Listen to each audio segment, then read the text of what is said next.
Hey folks, David Stewart here. Hope you guys are having a great Saturday. A little bit of a bonus stream because I want to finish up Diablo 4 so I can give my thoughts and my analysis. Played a little bit off stream and definitely got to the part of the game where I felt like, hey, this feels like Diablo and it doesn't feel bad. And I think part of it is that I was level 35 and all the mobs were level 45. When you go to hell, if you're under leveled, then things can actually kill you, and that's, to me, that's fun. You know, you can always like ratchet up the tension by playing a hardcore character or something like that, but with an always online game, I'm not really into the idea of hardcore because, oh yeah, I've had multiple times where like the Blizzard server hiccuped and all my internet was fine, and then my character, I woke up dead, you know, and then had to redo a bunch of stuff. So probably not like hardcore. I think Diablo 4 is probably not for me, but same thing with like hardcore vanilla WoW. I love the idea of it. Like I would totally do it just to see how far I could get. But I know that it would be like a frustrating thing where like something would happen with the internet that's like out of my control, and then I would die and like have to make a new character, you know. And that would suck. But I do love leveling in vanilla WoW. I think that's actually one of the most fun leveling experiences in a game that has leveling experiences is vanilla WoW. Really, the reason that WoW I think was as popular as it was back in the 2000s was because that initial leveling experience was so fun. It started you off on, you know, super easy mode, like here's one spell, go kill some wolves or whatever. But then it really ratcheted up and got more complex and gave you lots of options, and you just got to spend time exploring a really dense world and, you know, enjoying all the quests and the lore and the conflict. So I think hardcore WoW is a cool idea too. Anyway, before I begin, I'm going to talk a little bit about genres and the problem with genres. Genres exist like in all the art that we tend to have, right? Like I write, quote, genre fiction. You can get the newest book here. Horror. Demon Ex Machina. Lovecraftian style horror. In the actual like style of Lovecraft, not in the themes really at all. Not too much anyway. Maybe very in a cursory sort of way, like Lovecraft themes. But anyway, that's horror. What makes a genre, and why are genres a problem? Well, genres exist as a way to signal what you can expect from a thing, right? If a band bills itself as a heavy metal act, you have a certain set of expectations as a consumer as to what that music's going to be. The hard part comes when you need to define what a genre is, and then what is and is not in that genre, right? Because the point of a genre is to, by creating expectations for the audience, you're necessarily excluding things and you're including other things. So think about how difficult it is to define something like jazz. I love jazz as an example because if I say jazz, there's how many people are watching right now? There are 7 people because this is kind of an off stream, I guess. But it's okay. I love the 7 people that are watching. So if I say what is jazz to 7 people, we'll come up with 7 different explanations for what jazz is. And in their mind, they will have 7 different sorry.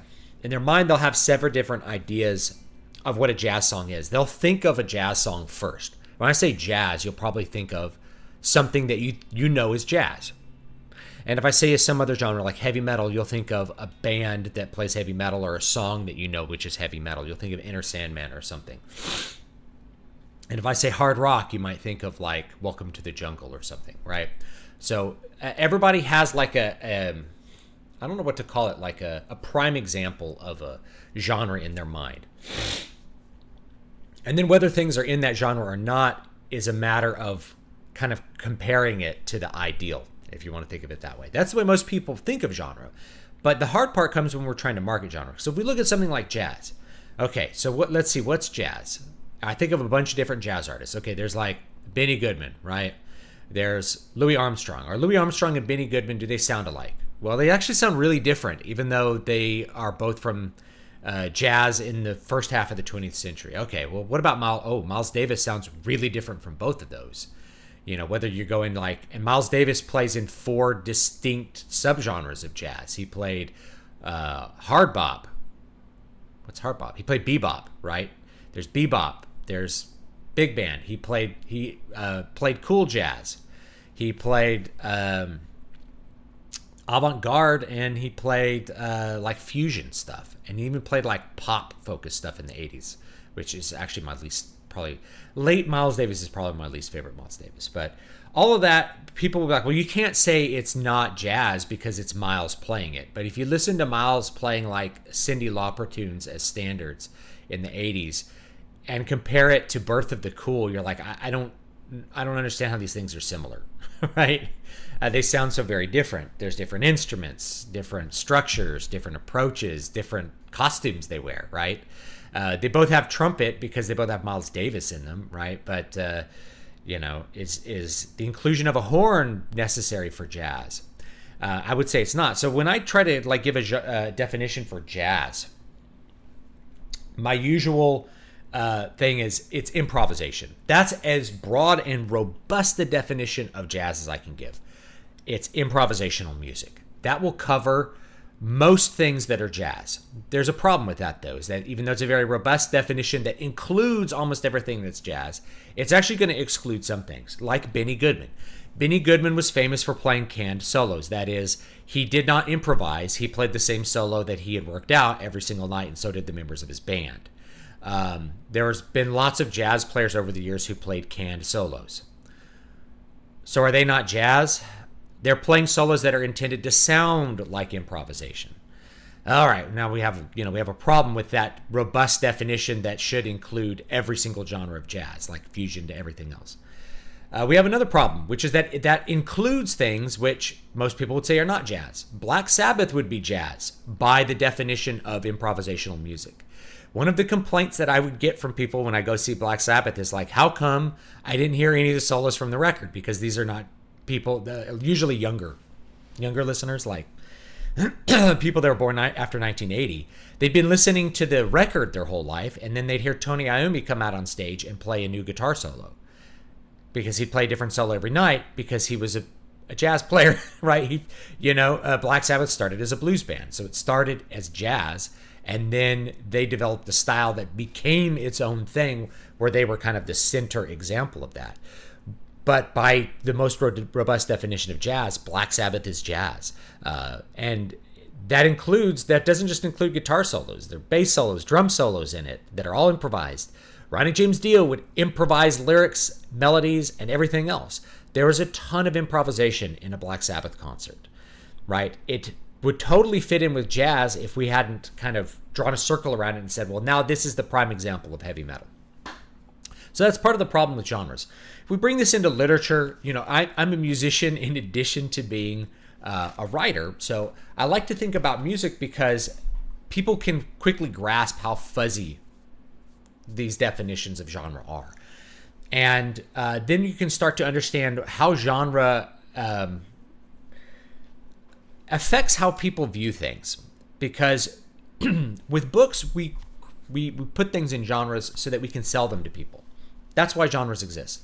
We have a genre called mystery, that mystery books have a bunch of things in them that people can generally expect to see in a mystery book. It's to allow the consumer to buy something that they're going to like. That's why genres exist in literature. The problem is that there are many things where those areas are fuzzy or just downright don't exist, like the genre is artificial. And one of the best examples I can give you is actually science fiction. I've talked about this before.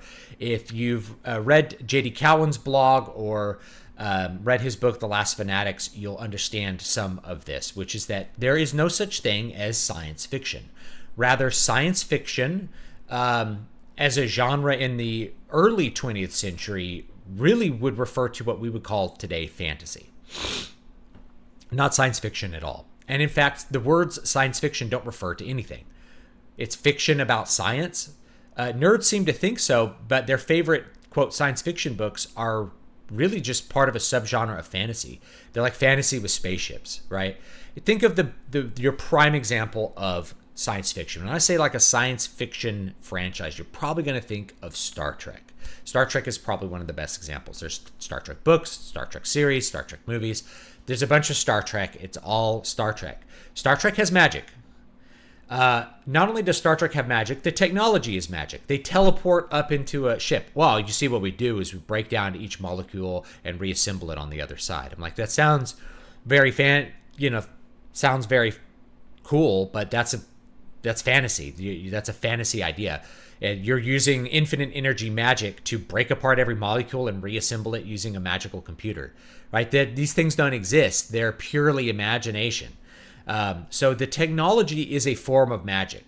And if you read something by like Jack Vance, for example, or Michael Moorcock, you'll see that they don't view a hard line between technology and magic, especially something like Dying Earth. You're going around, you find old technology, and it just coexists with magic. Like they're the same thing, they work together.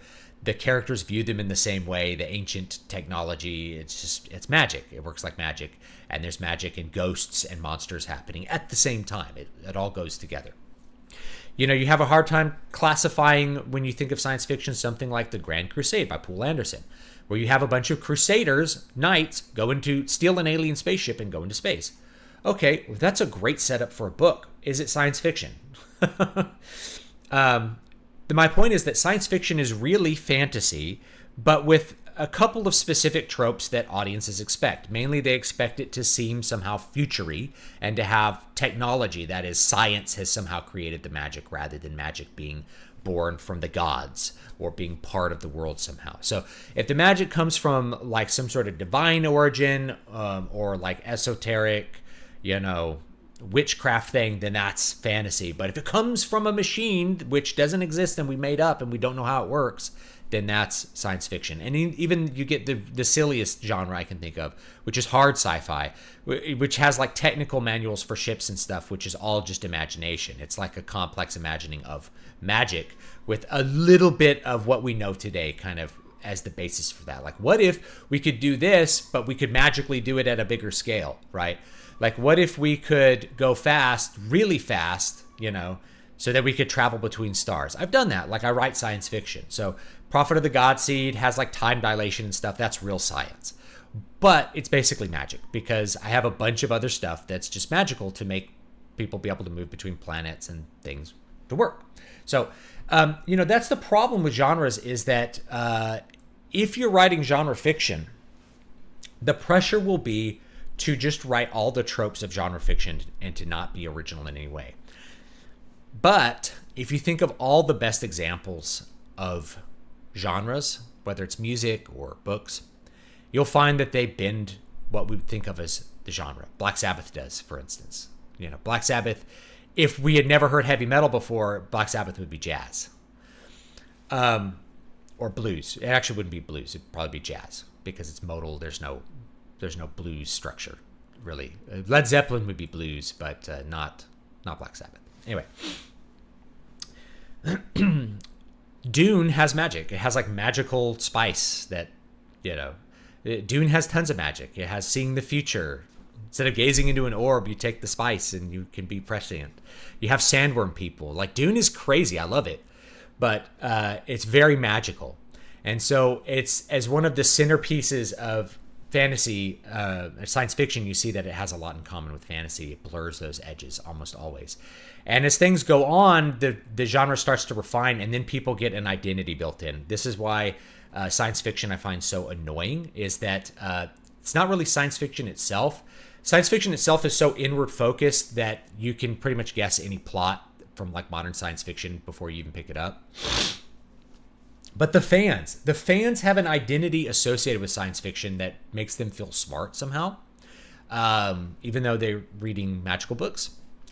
And the books are constructed the exact same way a fantasy book would be. In fact, like if you're reading something like Brandon Sanderson, he has like a science approach to magic. Like magic is a science that operates under like rules and things like that.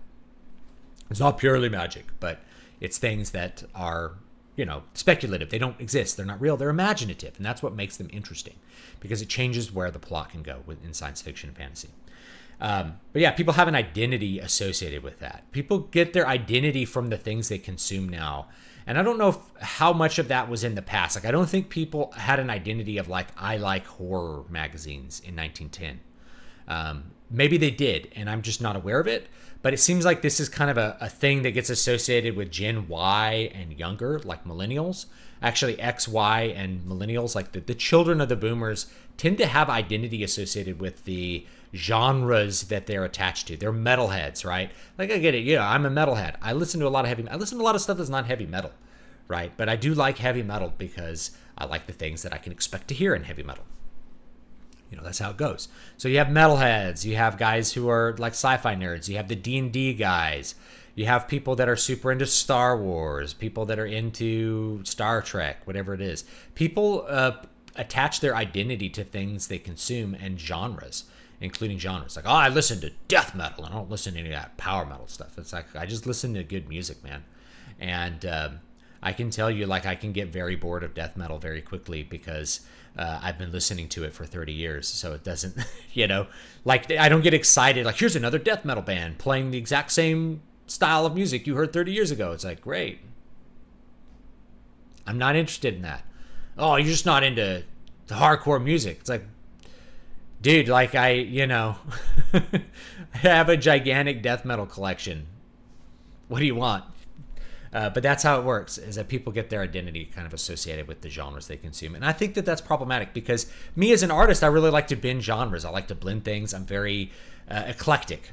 And so it becomes annoying for me when people want me to like really stick to fantasy tropes. This was like a complaint for one of my earlier fantasy books, Water of Awakening, which I still really love. And I would recommend people read it. It's a great adventure novel. But people... It was released in 2017. This was like the apex of Brandon Sanderson. And they're like, where's the magic system? Magic system? What are you talking about, right? Because I read mostly classic fantasy. I wasn't thinking like, I need to emulate Brandon Sanderson or Robert Jordan or Steven Erikson with this book. It's like, no, I'm really more emulating older things like, Tolkien or Moorcock, especially. Robert E. Howard. Those are the things that really inspired me to write my books. Not, I like Brandon Sanderson, but that's the point. So people are like, well, why doesn't this have a magic system? It's like a fairy tale. It's like, yeah, that's what Lord Dunsany was, right? So anyway, but you run into a problem where people have such narrow expectations that when you break outside those bounds, some people will get upset. They'll be like, where's this thing that I expected in here? Why isn't there this or that? I don't understand this. Why did you put this in here? Well, because it's fun and it's different. The same reason that, like, I think it's cool if you're listening to Gamma Ray and all of a sudden there's a banjo solo. That's rad, Or vice versa. I have music that I've recorded that's,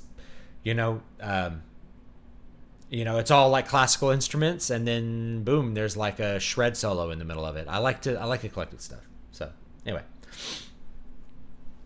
let's play some games. Let's check out the chat and play some games. That is my, that's my spiel on problem genres.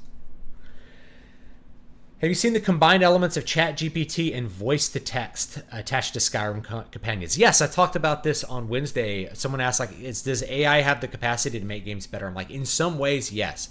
Now, I don't find those interactions to be, particularly natural at all, right? I think they're very unnatural.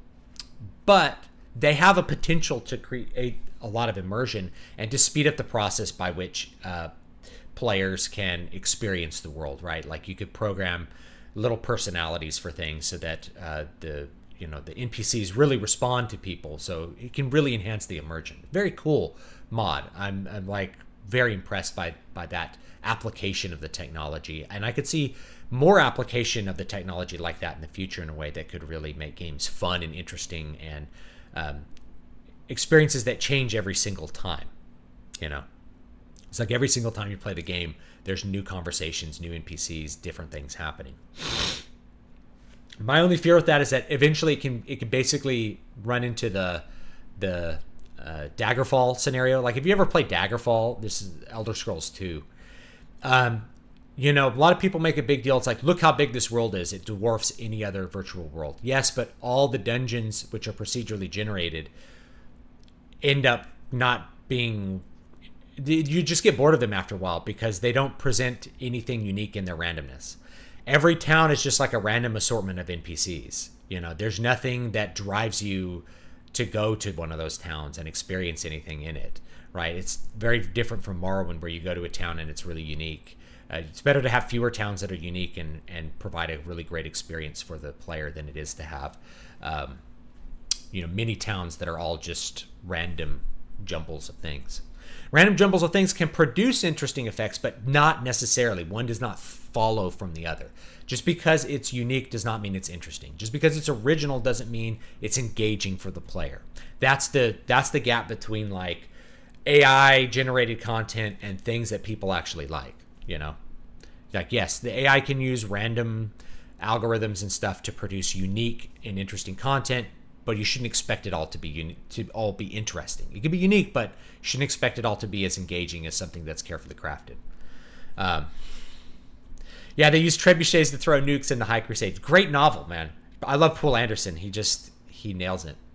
A number of science fiction authors carry an arrogance because they see themselves as enlightened futurists. I don't see the fantasy genre creating this broadly with the writer base. No, they have different things that they get obsessed with. I think both of them get to kind of NPC syndrome, where they're all thinking the same thing the same way. All their speculations kind of run in the same direction. They're all hyper liberal. It just gets boring with that group. Do you think iconic works kind of create a blueprint for a genre? I think that's a great point. Yeah, I think iconic works do create a blueprint for a genre. I think that's probably one of my points. Benjamin Turkov makes that point. Yeah, so the iconic works create a focal point for the genre. If you think of what are the big iconic heavy metal works, you're going to get, if we just look at the 1970s and we look at stuff that's like Paranoid by Black Sabbath, maybe Rainbow Rising by Rainbow, Sin After Sin or Sad Wings of Destiny by Judas Priest, maybe the first Iron Maiden record. Like, you have these sort of big things that boom, here it is. Metallica comes out with Kill 'Em All in 1983, and suddenly there's a genre called thrash within metal. Now, how different is thrash from other metal? It's it's faster. Well, it is. It has a different ethos to it. It has a different aesthetic to it, more punk in it. But ultimately, it's still got all the same elements that Black Sabbath had back in 1970. So, anyway, yeah, I think the seminal works do create a blueprint. I think there's a reason that so many people copy Lord of the Rings, is because it's like the focal point. It defines fantasy in a nutshell, right? Another world, like heroes, epic quest to overthrow a dark lord. All that stuff just gets copied over and over and over again. And I don't have a lot of that stuff in my books. There's no Dark Lord. Water of Awakening is like The Hobbit, but there's no, I kind of subvert everything about it in a bunch of ways, and I subvert modern tropes, right? Like it's a female lead, but I completely subvert that. She's trying to save her husband. She's not going on a girl boss quest, right? So I do a lot. I wrote an article about like Water of Awakening and my goals with it, and how I took certain things about fantasy and either turned them upside down or inverted them or did different things with them to produce a unique effect. Anyway. Yeah, those seminal works. So people just end up copying that. This is why it's hard to have conversations with people who don't read fantasy before 1980. It's because even though Lord of the Rings had been out for a long time, it hadn't kind of subsumed fantasy and become the seminal work of fantasy until the 70s. And so once we get to the 70s and people are like, Lord of the Rings is fantasy, that's when you start getting people forgetting Moorcock and Vance and Robert E. Howard and Edgar Rice Burroughs and all these other titans of the past that existed in the genre. All the stuff before 1980 just kind of gets forgotten as the basis of what fantasy really is. You could read a book by Jeffro Johnson called Appendix N, the literary history of Dungeons and Dragons, and yeah, that's the point. Is like Dungeons and Dragons was more influenced by these books that people don't read now, and then modern editions of D&D are influenced by books. It's just like it's like people have forgotten the face of their father. Like they don't remember the old fantasy stuff really at all, and it's a problem. Humans like classifications. I agree. It is better. It helps them grasp the world. The point is and the point of genres like horror, the readers know what to expect. That's why they're in the genre. They're looking for a particular experience, and you're promising to deliver it to them by writing something in that genre. You see it everywhere, including the occupational pursuits and specializations. You can be good at some things or meh at a bunch. Robert Jordan makes a great point regarding this when he's characterized Tolkien as being to fantasy what Mount Fuji is to Japanese art. Yeah, it's either central to the thing, present in some way, or absent in the sense of being the anti-thing. What's up, John? Hope you're having a great day. John Douglas, he's an author. And you can check out his stuff. And he does a show, too. Anyway. So that's my thought into the problem with genre. Let's play some Diablo. I'm actually going to put my glasses on for this, I think, because I want to see all this stuff in sharp detail. Now, viewer discretion advised. I've seen a couple of these cutscenes, and they are very gruesome. So if you're not into gruesome, they're the best cutscenes. So we're going to watch the best cutscene in the game, I think, because it didn't set me back too far when I stopped the other day. But that being advised, it may be gruesome. If you don't like gruesome imagery, this is not something you should watch. Sorry. Wish I could use a headset today. Let's see if it's still working. There we go. Got a desktop audio. And I'll chat a little bit as we watch things. Sorry, my allergies are just killing me today. I don't know what's up.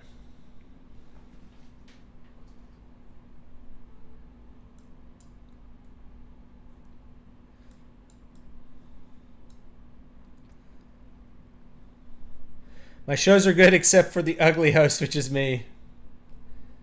I can't believe Wheel of Time is getting a second season. I guess they like throwing money away. I can't think of any other reason for that. But you know how it is. Like I made this point with like the Rings of Power. They're giving it away as part of a shipping service. Do you know what I mean? So they can't be that serious about it.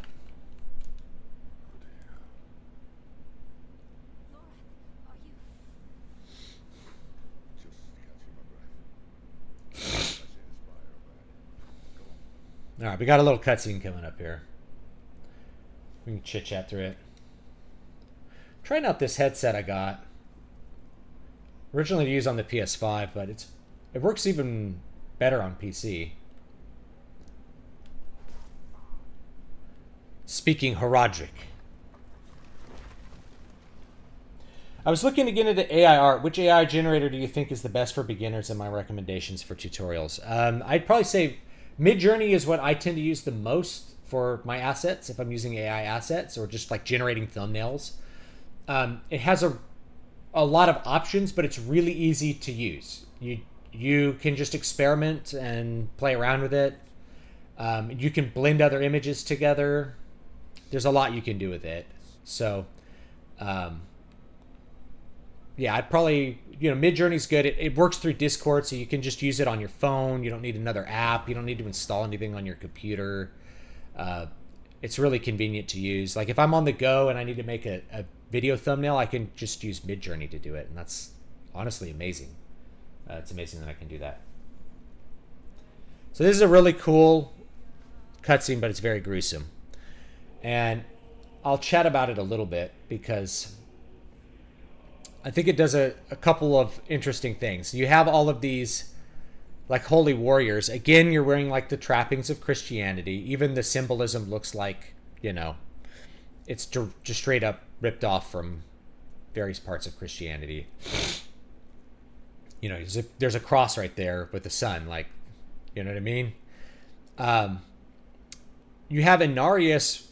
There's an interesting thing here. Inarius is a fallen angel leading these people astray. The problem is that there's no alternative. It's not like he pulled them away from some church that says that you shouldn't follow Inarius, the fallen angel. This is presented as like the authentic thing, which tacitly says that, like, any of the religions in Sanctuary are false, and they kind of are, right? Like the angels don't care that much for people other than maybe Tyrael, right? Like it wasn't made by the gods to be good, or for any purpose really, except to escape the conflict between good and evil, and therefore is the center of the conflict between good and evil.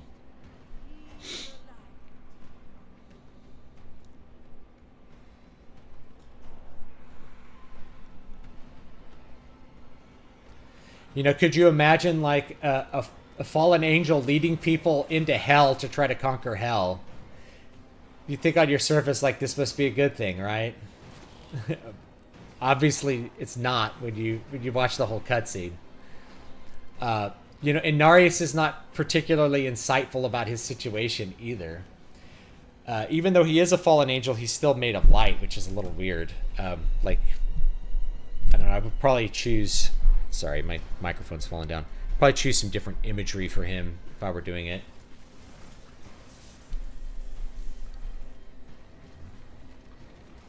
But it's definitely a really well-made cutscene, this one. Despite the lack of color, like most things.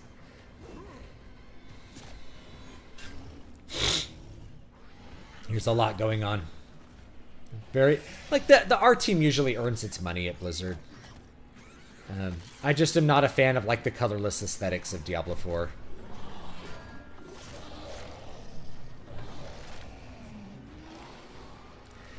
Now, I watch cutscenes like this. I'm like, they should just like make a movie that's not the Warcraft movie. It's like Warcraft movie. It's like, why don't they just animate it like this and make a whole movie of this, and it would be awesome. I don't know why.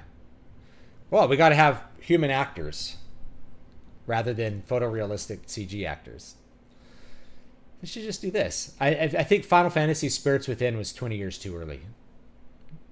And you'd make a much better movie now. Or it could be that people are really motivated to watch their favorite actors in a movie.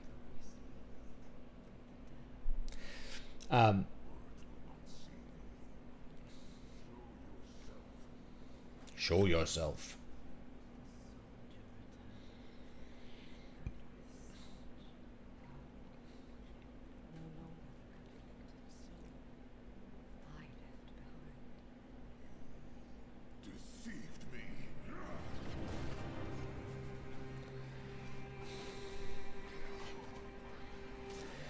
If Inarius can just like go straight in, why did he bring all these people with him? I'm not sure. Maybe to distract the demons so he could run in. And we still, even at this point in the game, are not really sure what Lilith was trying to do. We have a vague idea. She was trying to capture the power of Mephisto for herself. We get kind of two signals, like Yeah, so the fallen angel, he's really the bad guy. He wants to destroy Sanctuary. But we kind of got that from the beginning.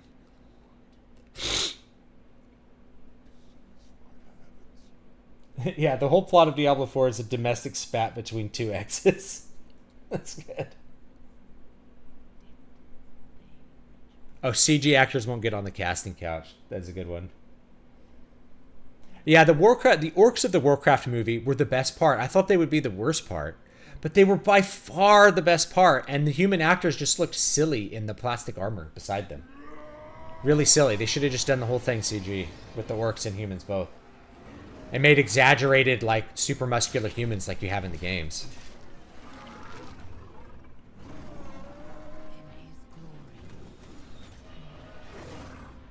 Imagine the Doomslayer in this world.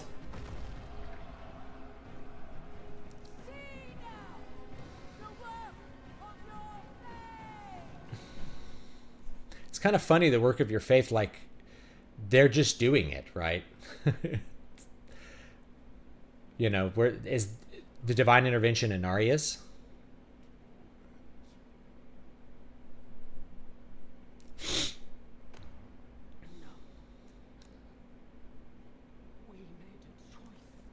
You also have this emphasis on this prophecy that his son Rothma made.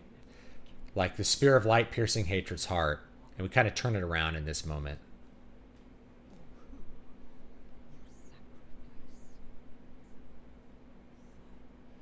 We producers are going to go Weinstein on some CG waifu body pillows.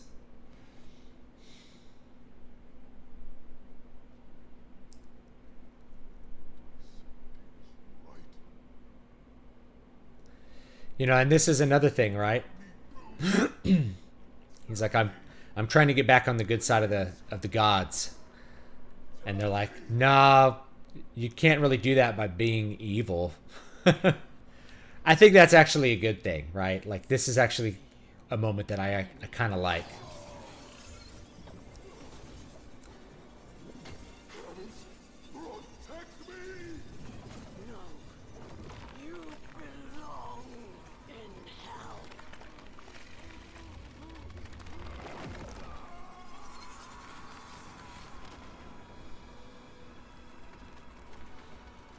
It's a good case of why you should only marry someone who shares your values.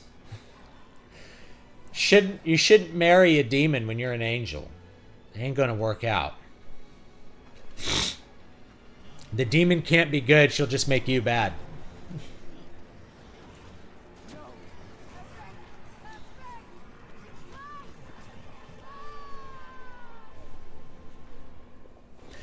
Anyway, it's a pretty good cutscene. Pretty freaking... This is the best cutscene in the game, I think. By far. Like, this image is so cool. Very cool image. But yeah, I mean, there actually is, like, a good moral message in there, which is, like, you can't, like, redeem your way to heaven. You can't undo your sin by destroying the world, right? By, like, killing people.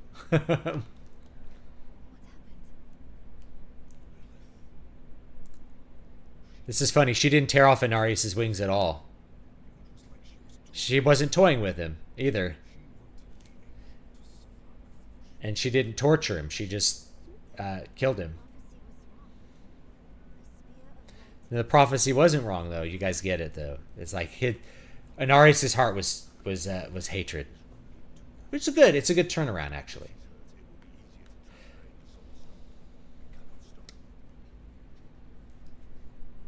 The I could fix her mentality is too strong.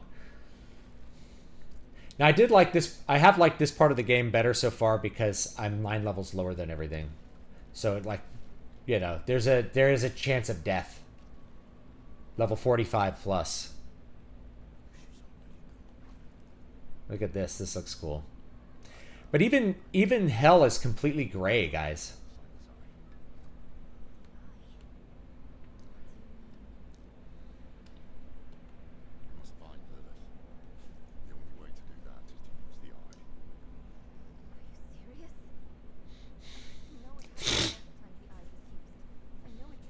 Now, why didn't he use the eye? Why did he trade his soul to the tree? And he could use the eye. I don't know. But then we're going to do both.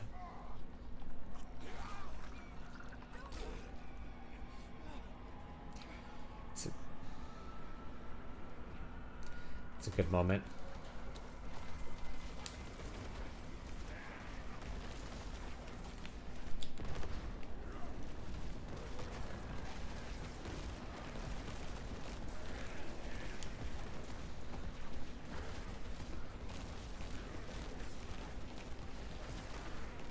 Like, there's parts in this in hell because I'm under level that are like harder than the bosses.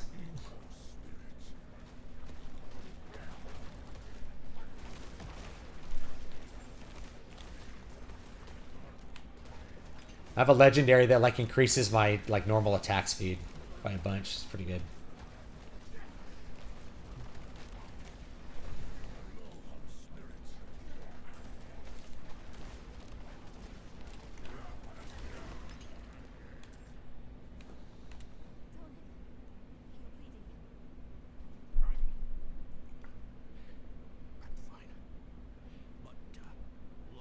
Diablo 2 had really good cutscene storytelling.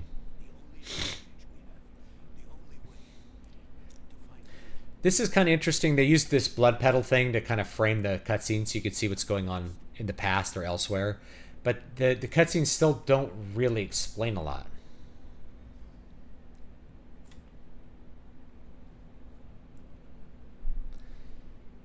You know?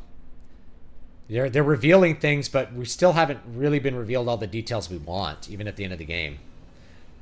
Which is like, you know, this focus on the prophecy. I just would have written this game totally different with the same elements. So that, like, the fact that we don't have a clear idea of what the conflict really is at the beginning. Like, Lilith is bad because she looks bad, right?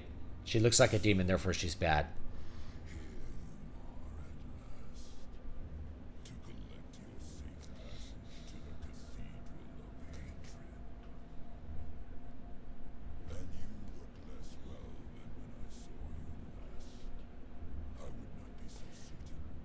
Like a mystery box plot doesn't work that great in this game, in my opinion.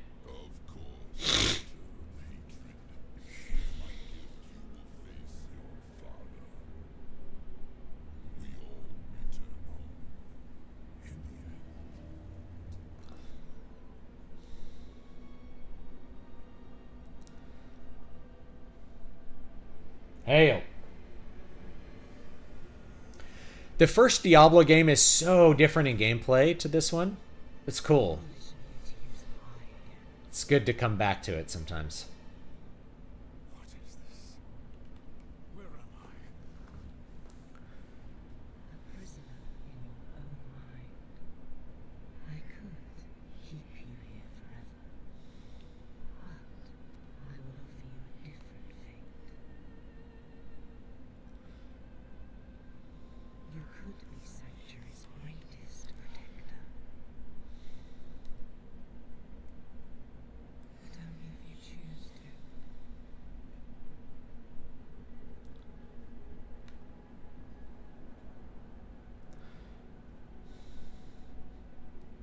Traveling through a gray dream hell world. I will show you why the world has need of you.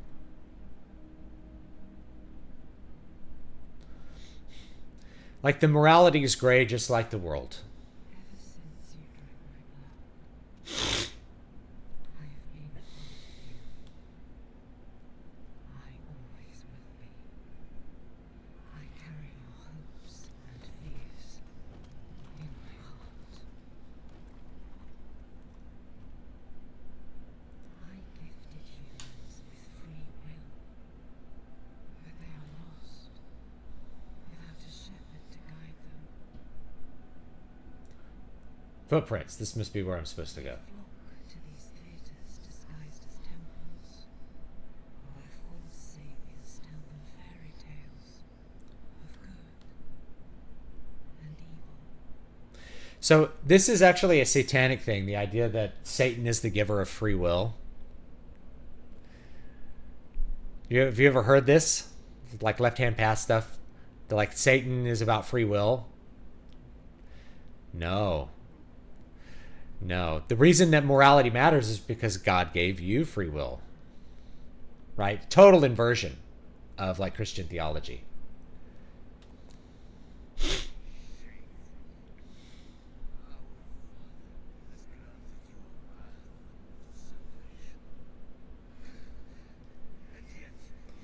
We'll find out if it concludes that way right now. We're going to finish it up today. I'm going to make it happen. Submit to the spectacle. Desperate. The world through a child's eyes. But you know. It is all in it. The Horadrim know the truth. Yes. But they are only keepers of knowledge. They cannot do what you do.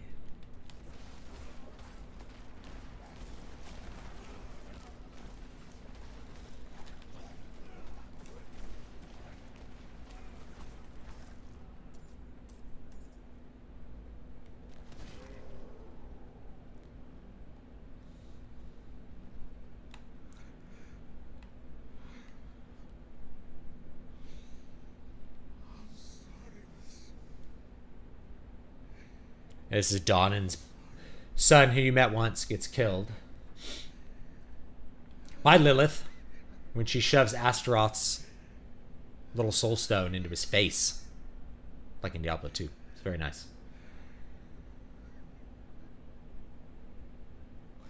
What if the final cutscene Jesus appears like, you're both wrong, kills them both, and then returns to heaven? I don't know. I'm compelled by the idea of like a fallen angel wanting to redeem himself. I find it a very interesting idea. In fact, I have it in one of my books. But, you know, without something concrete to like generate correction, it doesn't really work. It makes no sound and draws no breath, but his eyes seem to be watching you.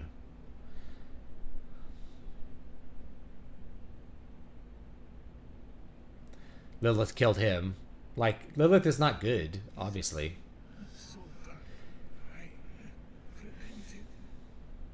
Do you think We get to see some of these previous cutscenes and characters. You know.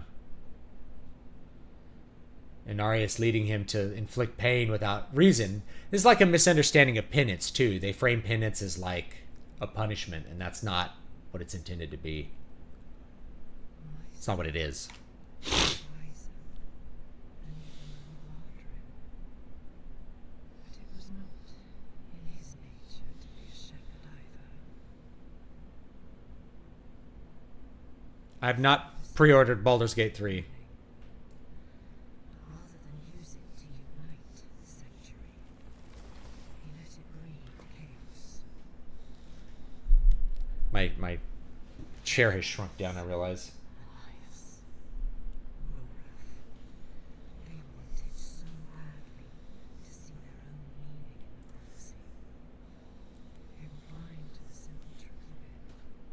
We never saw the prophecy. You know? We are prisoners of the eternal conflict. The hordes of angels and demons. If we will always be a part of this, we must fight to survive.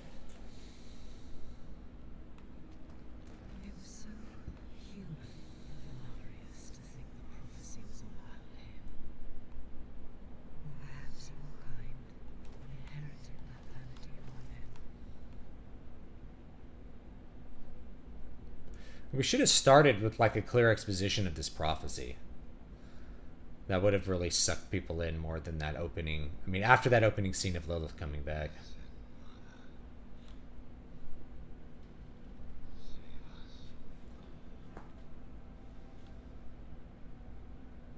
What do you think of Baldur's Gate 3? I haven't looked at it at all. I was the one to save so I don't care about it, but he was wrong. whatever. Maybe I'll look at it. Must lead the flock of humans. I'm going to finish this game here, and then Final Fantasy 16 is on the docket. A true shepherd never thinks so.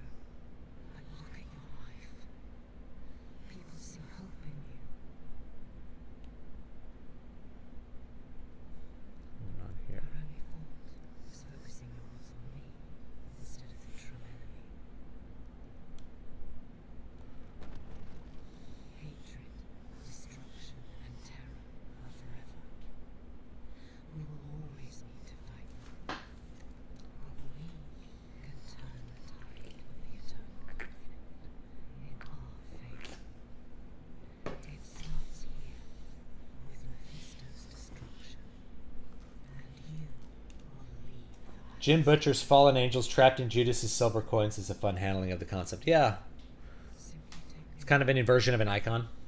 fight the sanctuary. End of creativity. I will stay in the shadows. I will never take your hand. Then this is the future that awaits you.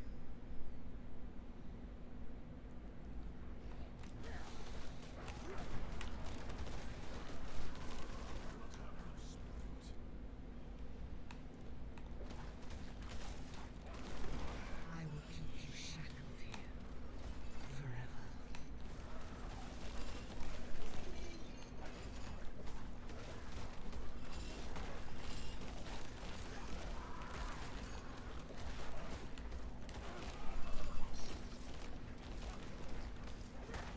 Hello, friend. Need help? Take the gateway. It is your only escape. Oh, yeah, there's more health here. Let's go through the fiery portal.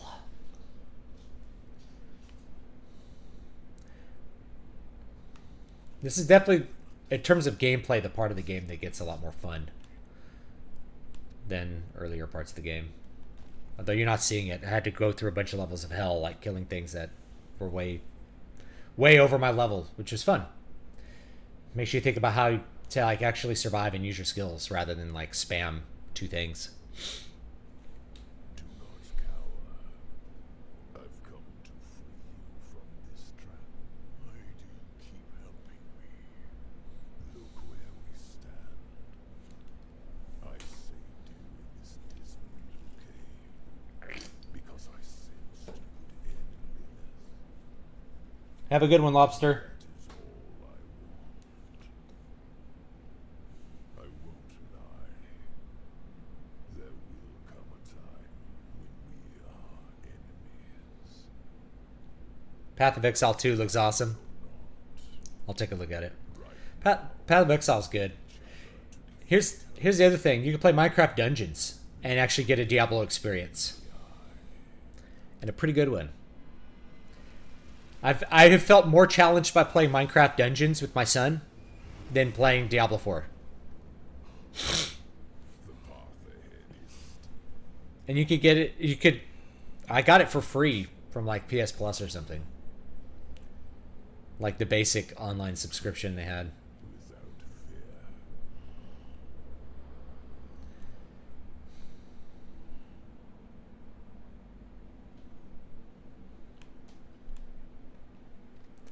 Whoa! Leap of faith!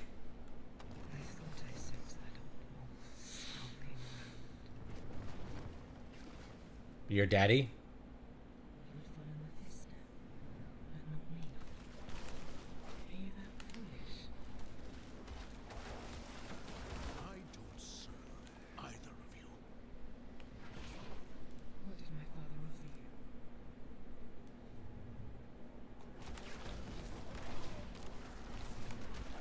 Answer me.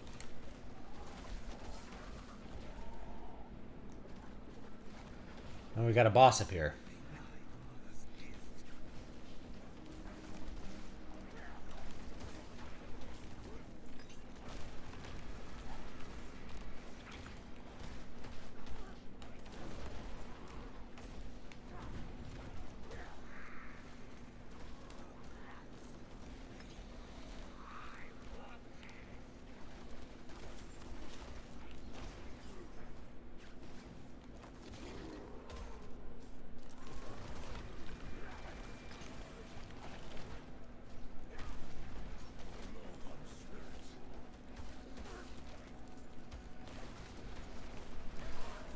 Another one bites the dust.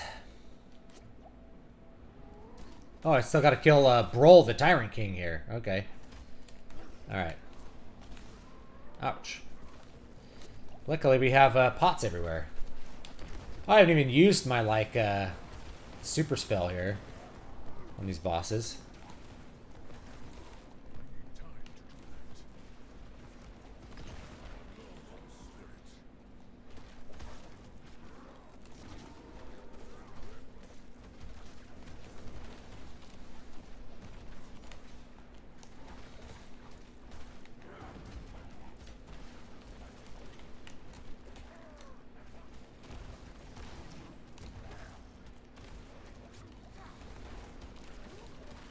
just spamming down. Off we go.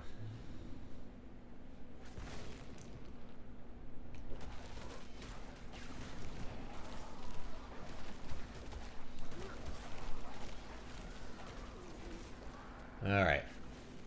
Oh, more bosses. Woo!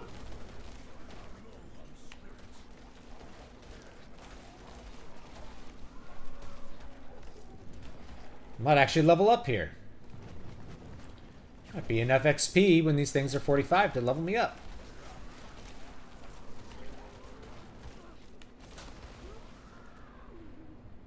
Sweet, yeah, I'm gonna level up here.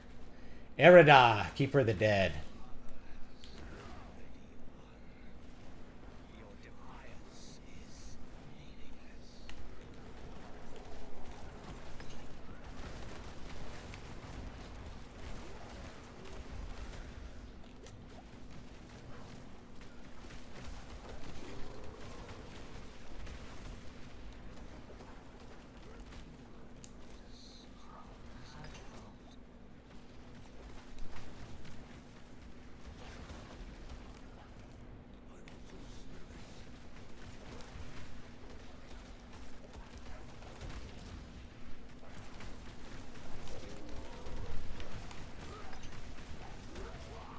Oh, I died. It actually killed me. I guess when my bubble dropped. Alright, off we go.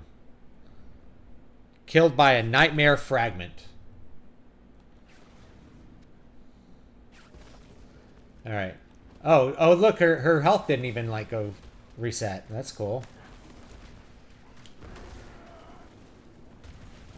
Oh, those little, death storms.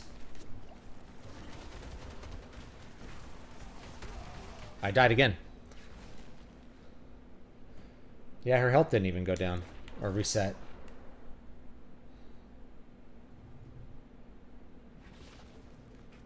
Yeah, there's a lot of mini-bosses. I mean, this one's given me some good challenge, I think, because she's 9 levels higher than me. There we go. Let me keep it a little simple here.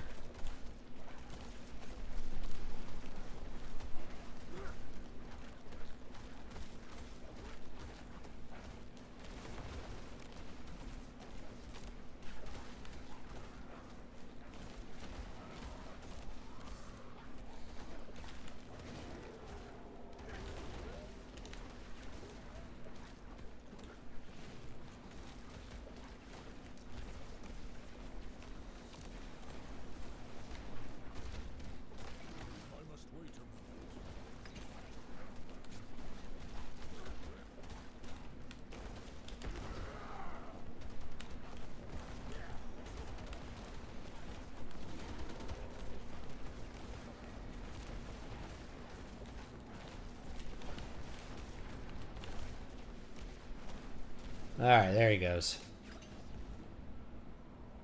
Okay. Alright, that was a good little challenge.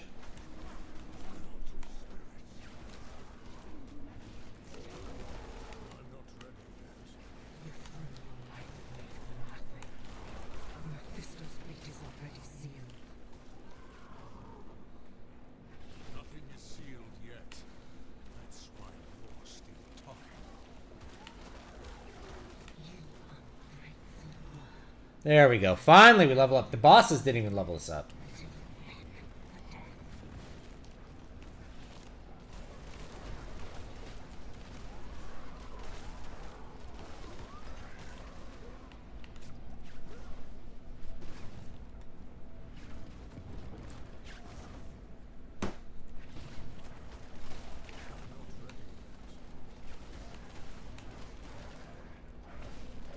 Oh, Ashtaroth. We get to beat him again.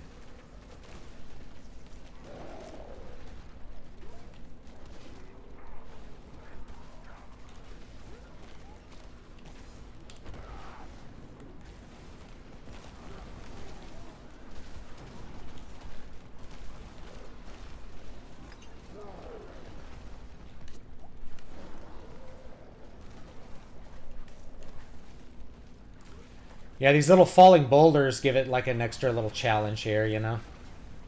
And like occasionally there's like some nice little demons that get spawned.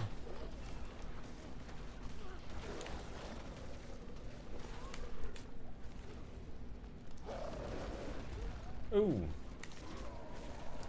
Trying to remember this boss's movesets here.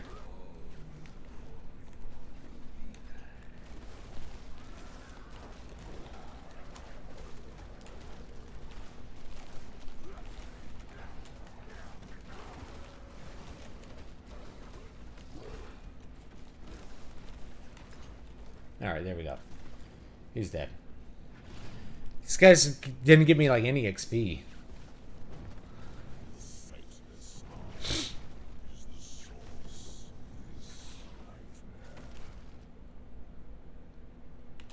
Alright, here we go. Take it and set yourself free.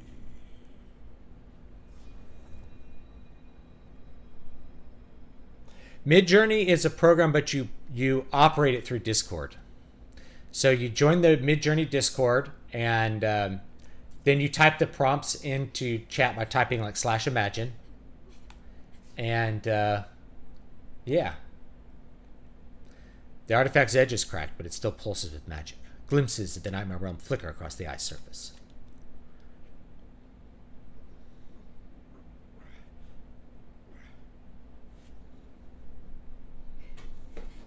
Why is Narelle here? Like, there's no reason for her to be here. She's useless and does nothing. Like, why did they bring her here?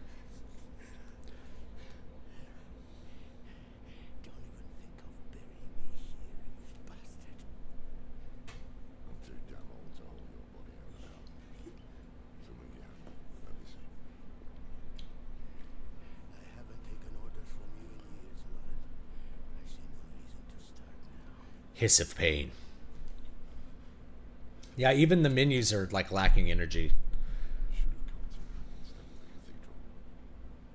I would have shown up for you. Shared your burden.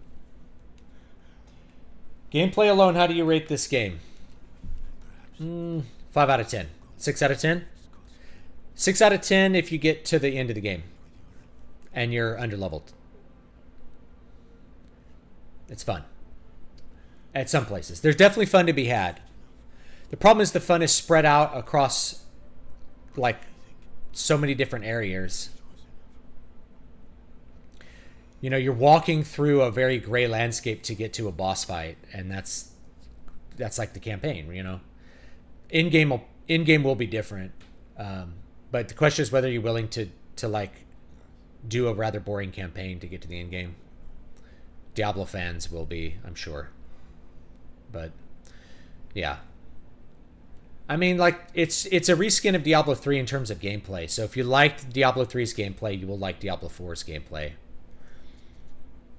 And if you didn't like Diablo 3's gameplay, you're not going to like this one.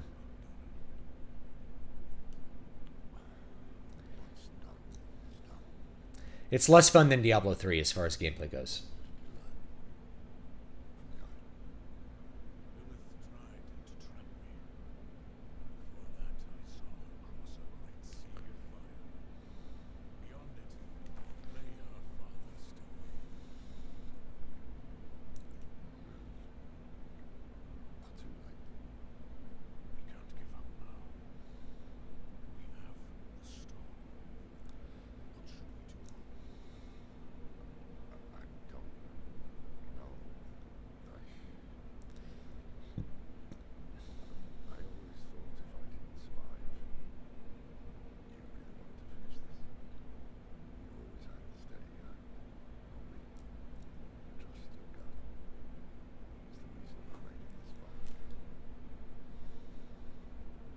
Yeah. Nope, so much for these characters, right? Sorry for the sneezes, guys. I've been bad the last day or two.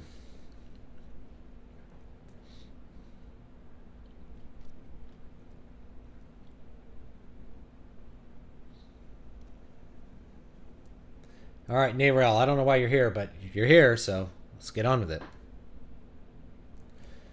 His home, his son.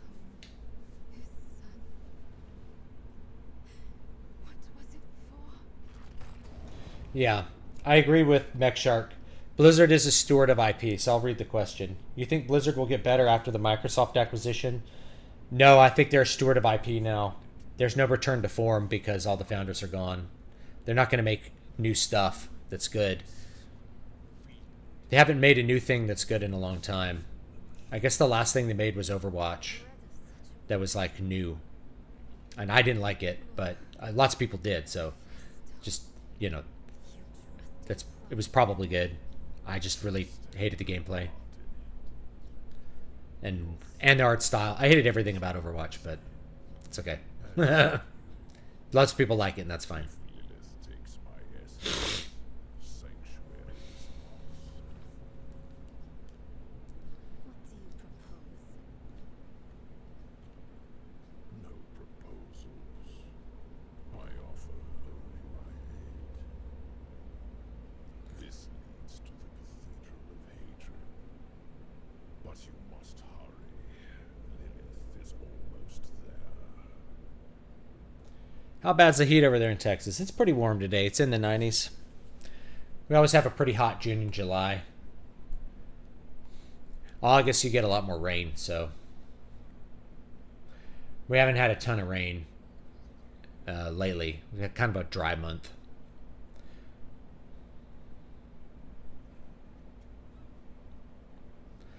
Yeah.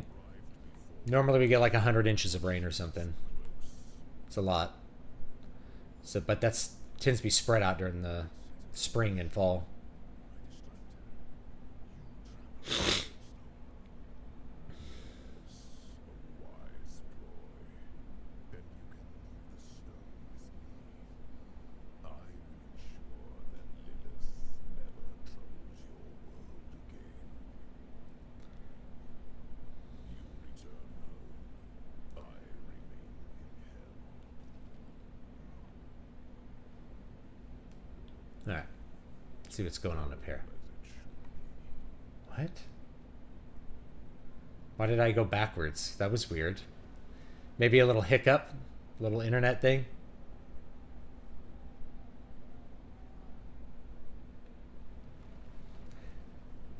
Diablo 4 feels like they pulled a lot of stuff out to offer DLC and seasonal updates. In terms of like elements of the game, like a lot of the seasonal stuff is just like your character will be better. It's to make the treadmill cycle happen every 3 months so you don't get bored. It's just fine. I liked the seasonal stuff in Diablo 3 when I did it. Think carefully. That path will lead to failure for all of us.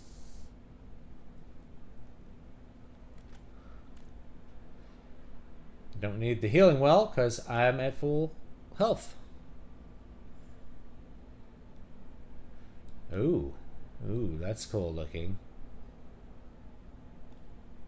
She'll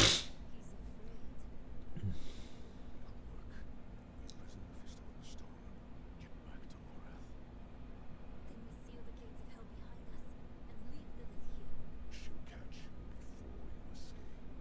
And if I threaten stone she does, she'll take my power. My power. I like the hellish stained glass in the background. That's a cool aesthetic. There's definitely like some good aesthetic moments in this game for sure. It's just the color palette's so bland. In most places, that is. Like this scene very definitely looks cool. Your lives and those of all humanity depend on what you do next. Choose wisely.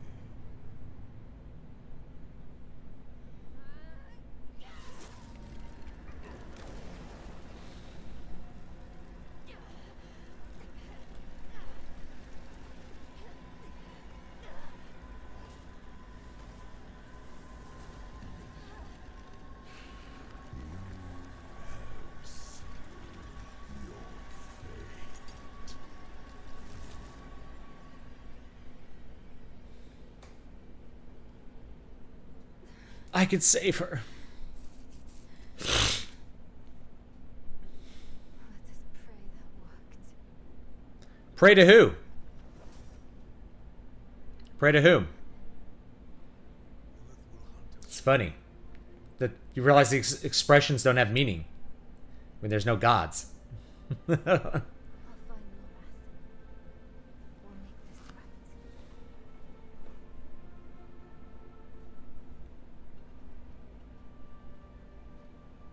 And we'll wait for you at the chapel. This better not be the last time I see you. Understand? You've only seen me 3 times before.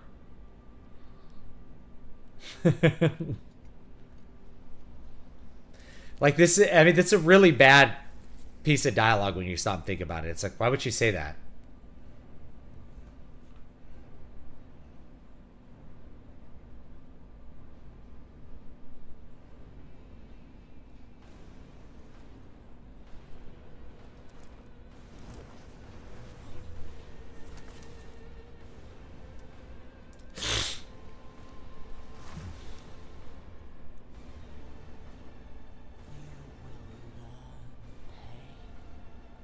Only glimpsed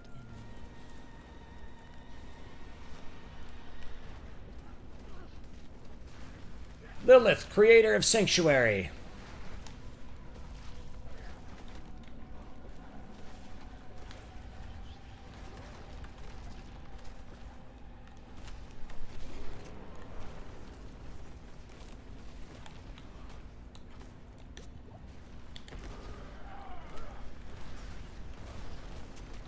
Ouch. Alright, I gotta learn these moves, apparently.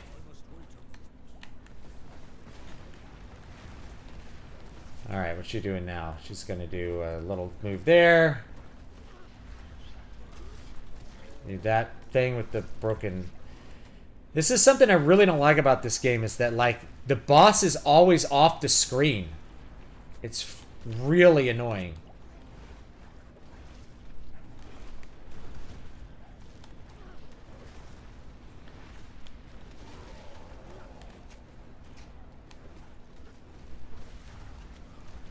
Alright. She does telegraph her moves, like, in an okay fashion, I guess. Like, enough for me to predict them somewhat.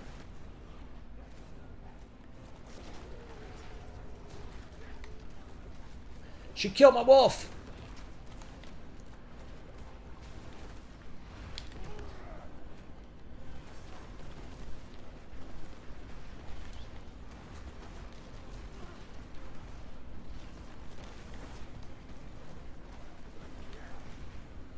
Where is she going?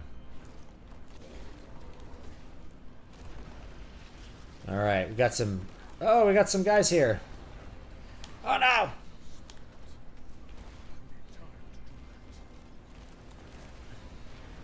Demons!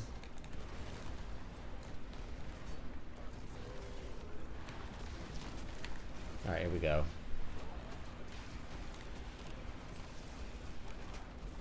Oh, I forgot to spin my level up point. That's on me, I guess.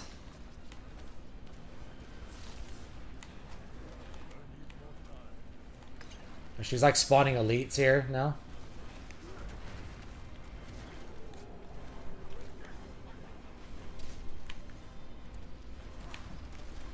It's kind of fun.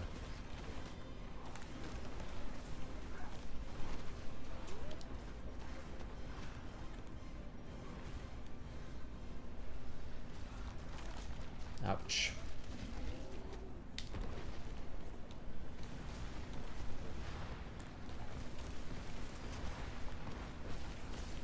I see the patterns getting more complex.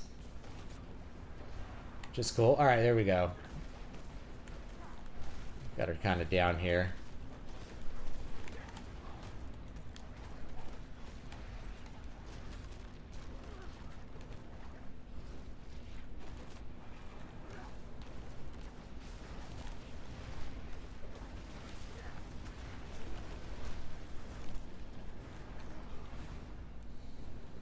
Where's she coming? Alright, there she is.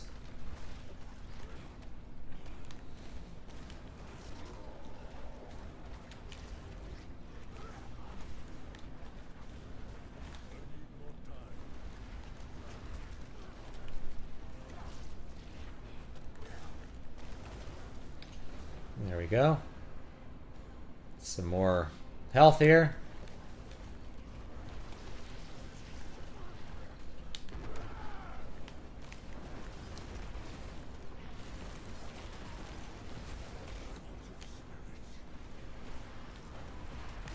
Ah! I wasn't paying attention to my health. And my stuff's about to break, so we'll have to go fix it. Now this is secularism.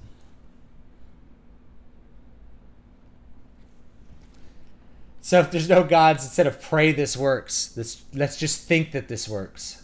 Actually, let me see if I might be able to put on some gear here.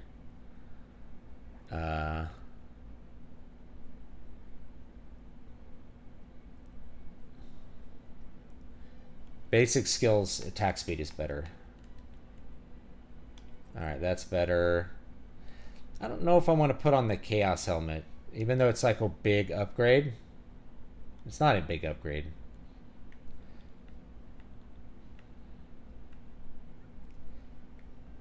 I have all my gems socketed. Yeah. Alright.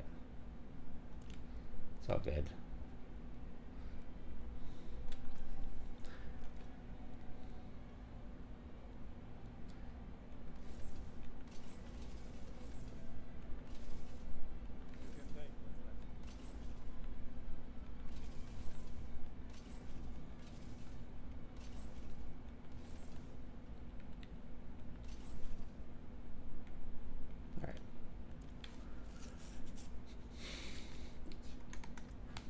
Use our skill point.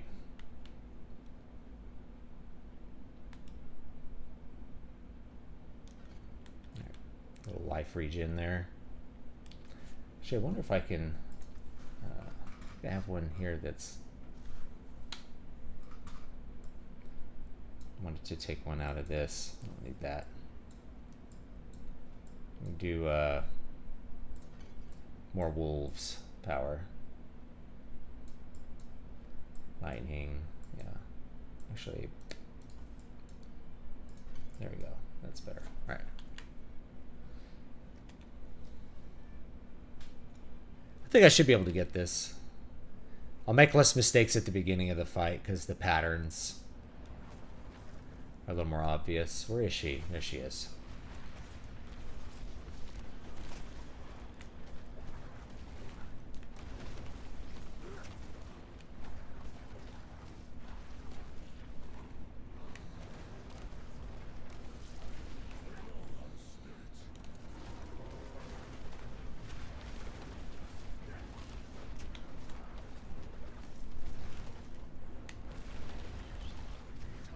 Get out of that. Alright, now we can stand in this for a minute.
There she is.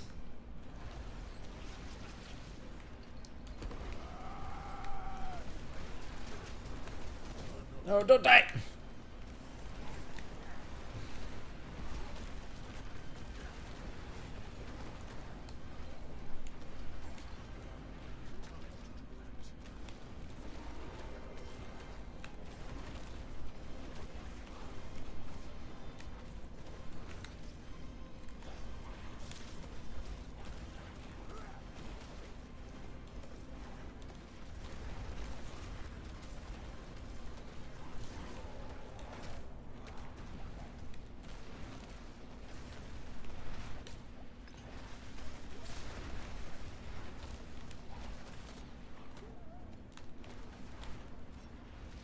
Oh, she stunned me. That's lovely.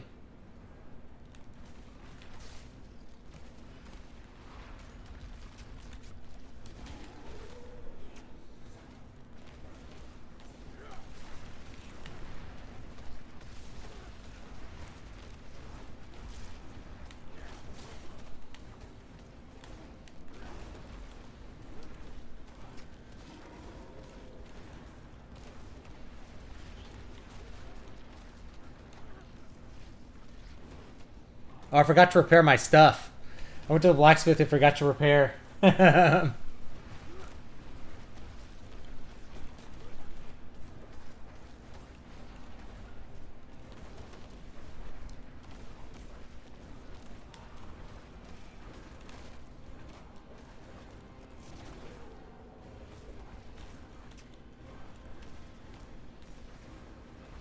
See, she has 5 phases here, it looks like.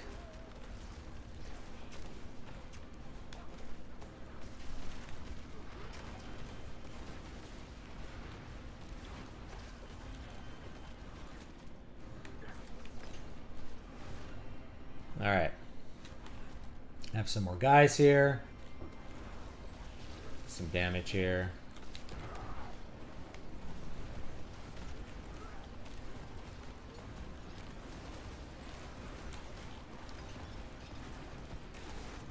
Ooh! I should have seen that one come in there.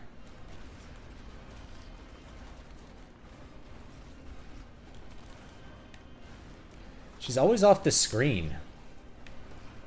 Oh, we got some fatties here. Fun.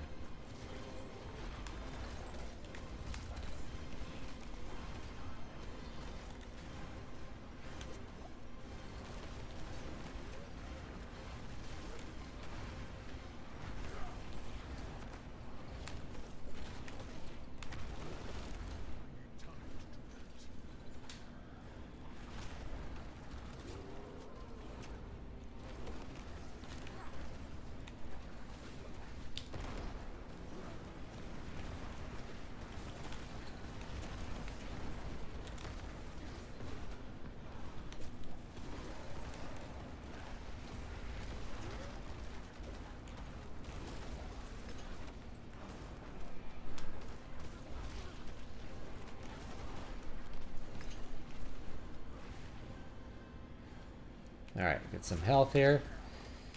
Which I needed because I didn't dodge that.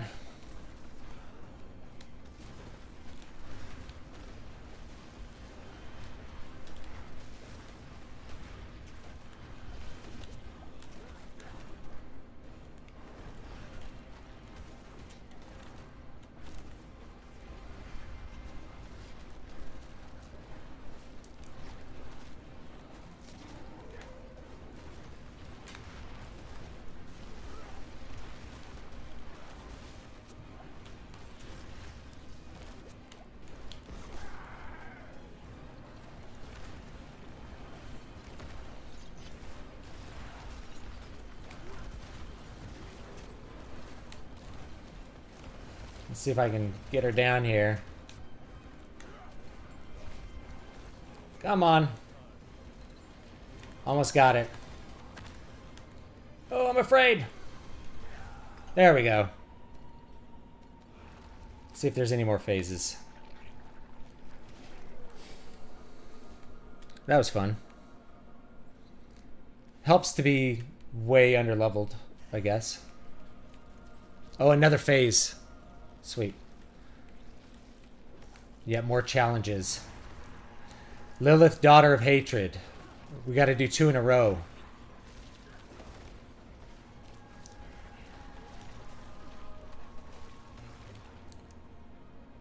Let's see what she does here.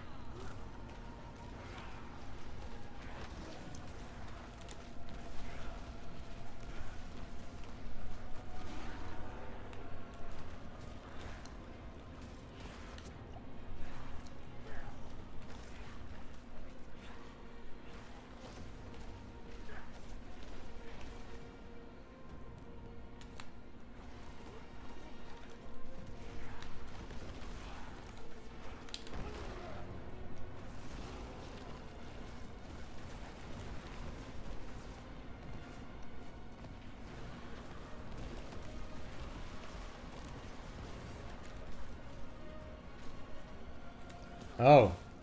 Oh, never mind. Bad decision by me, huh?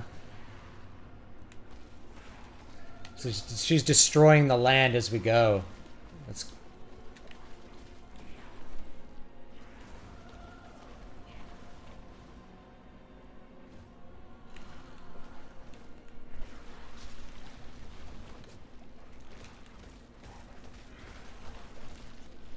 I need more time.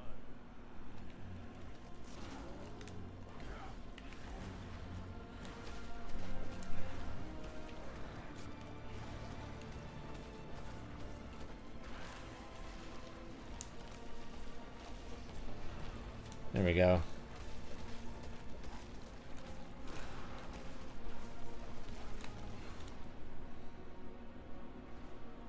There she is.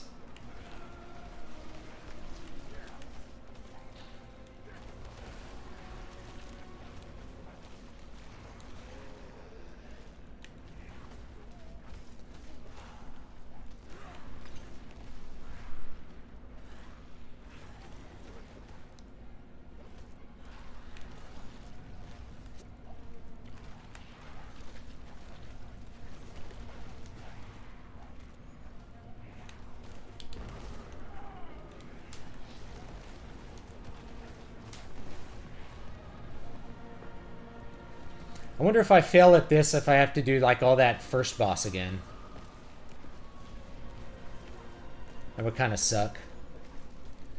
Have to do like the first phase again.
All right.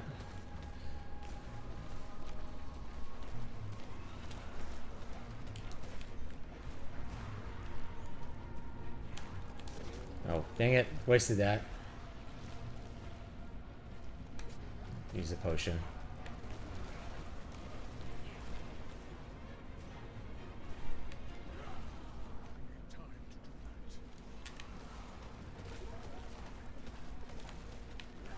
Yeah, the little space that you fight her gets like smaller and smaller. It's kind of cool. Oh no! I wasn't paying attention.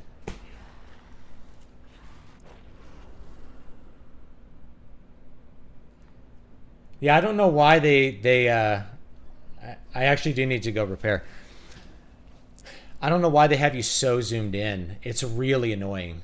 It's actually one of my big complaints for the gameplay is that you're so zoomed in and you can't zoom out. You can only like zoom out during certain parts that it makes fighting bosses and stuff really, really annoying. Because you can't see what they're doing off screen, and it's not like, I mean, there's moves that you can't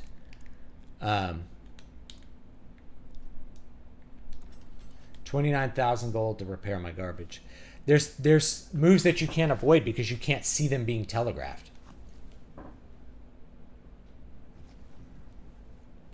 Yeah, that's what I thought too. Is like it was zoomed out so that, oh, at least we could skip phase 1 here. We almost killed her in the first try, which is cool.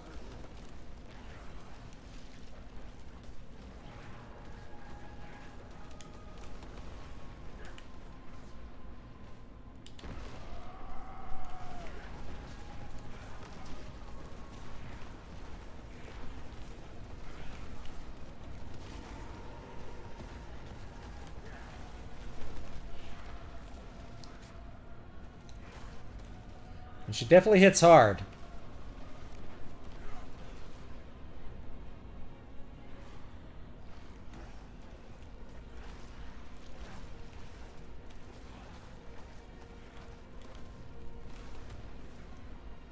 Let's see what she's doing here.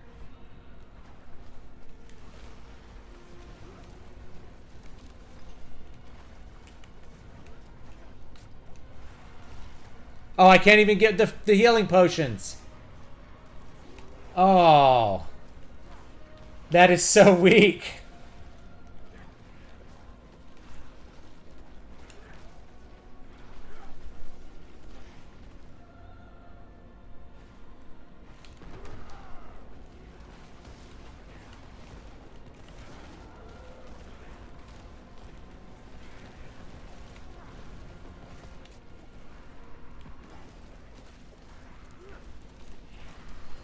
Yeah, we're on like extra hard mode because it happened to drop the healing potions in the wrong place.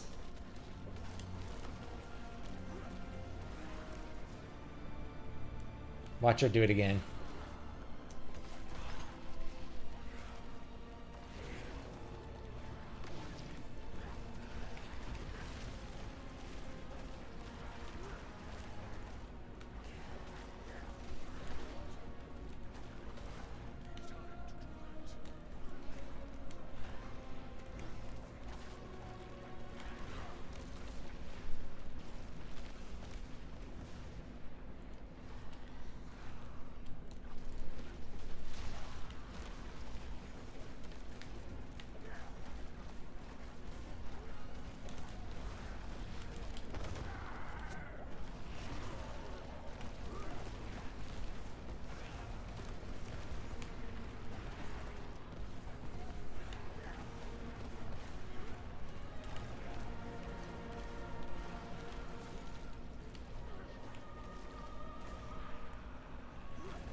I'm gonna die.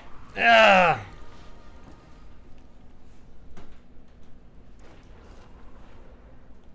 Cash shop appears with convenient potions. I never upgraded the second level of potions either.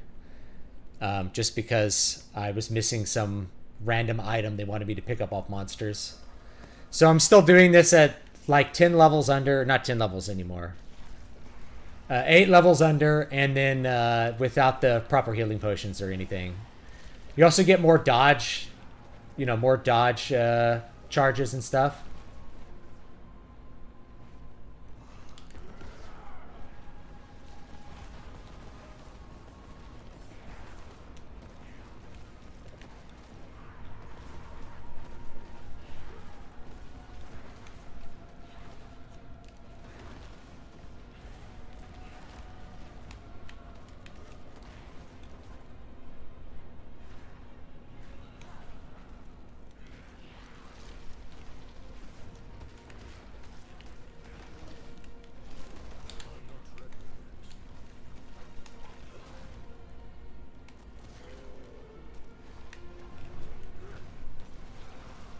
Alright. I learned my lesson. I'm not gonna like take her into the... There we go.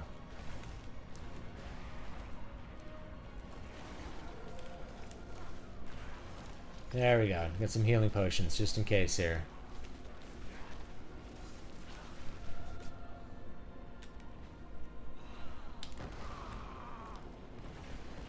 Perfect.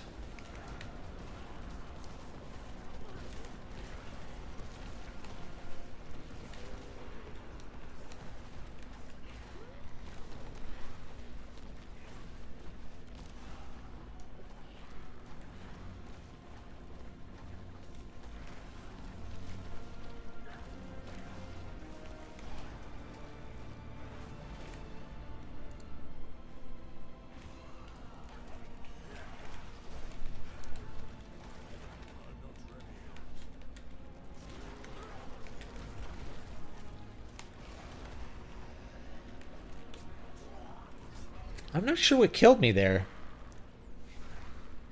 I could try again. If you cannot attempt the boss again for 60 minutes, pay $1.99 to skip the wait. Oh, man.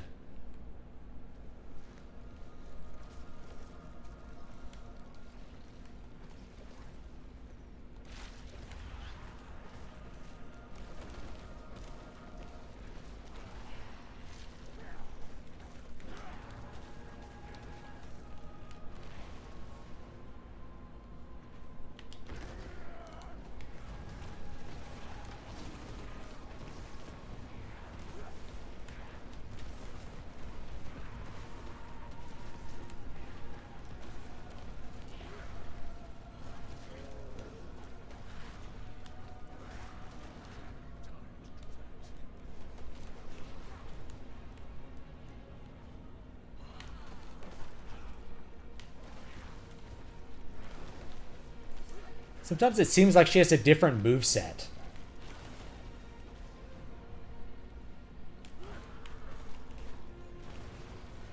Oh no, we're gonna do it again, aren't we?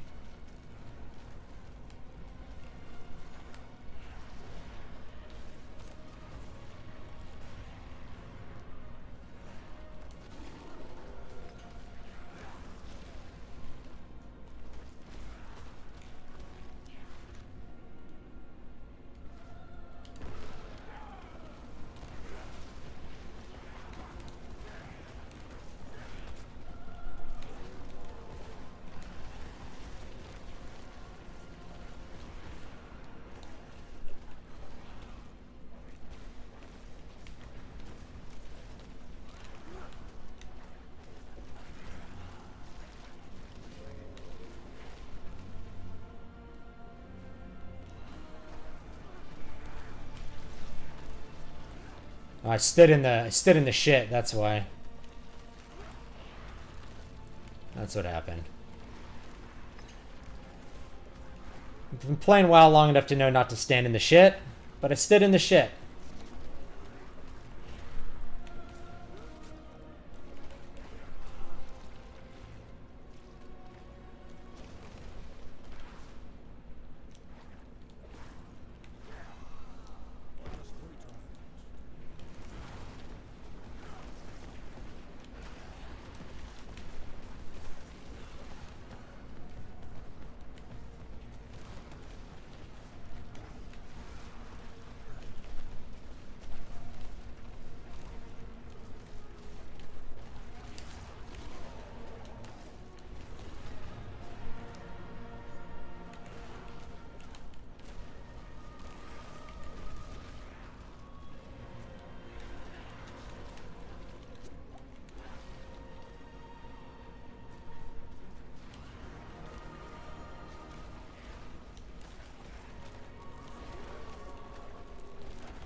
I guess we can run in circles around her and avoid those attacks.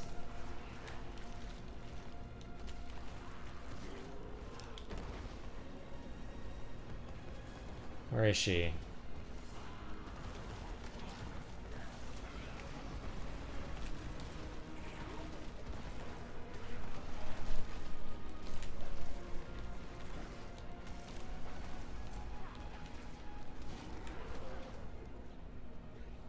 Where's she coming now? There she is.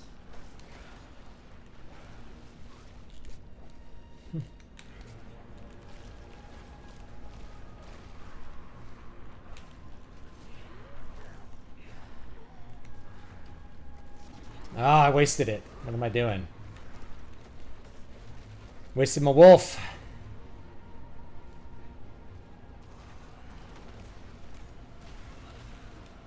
Which part is falling away? That part, okay. Alright, so wait a second. There we go. Get our potions here.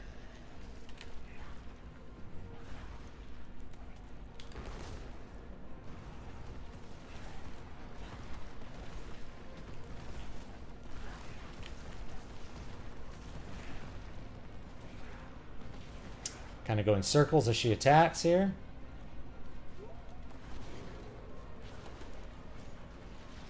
Oh.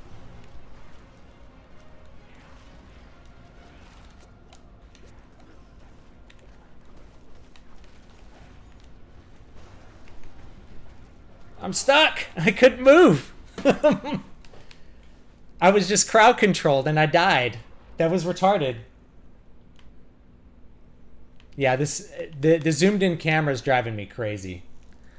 Yeah, that was I was completely crowd controlled. I couldn't move.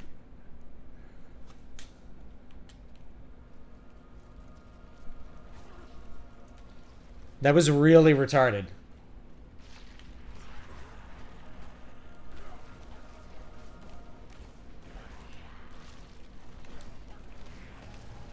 I think for this, now you can run in circles and avoid it.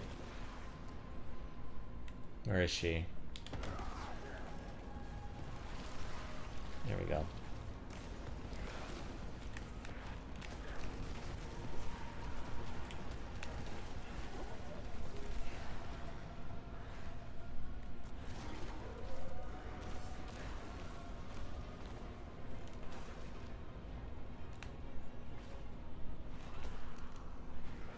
Just trying to run in circles.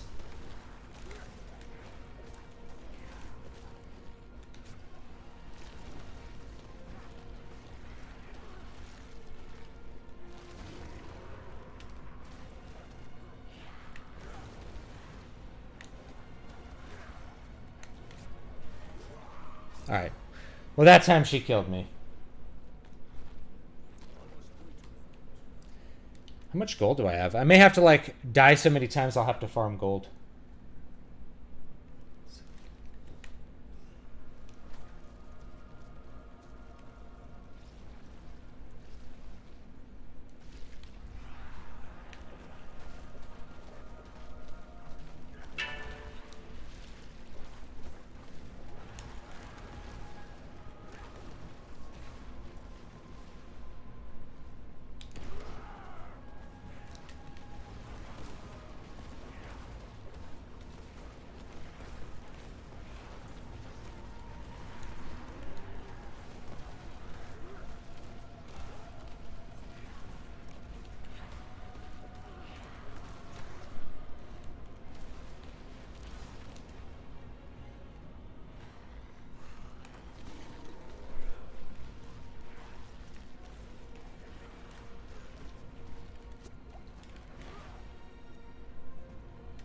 Let's see.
Alright.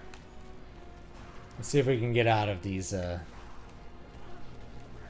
shit this time.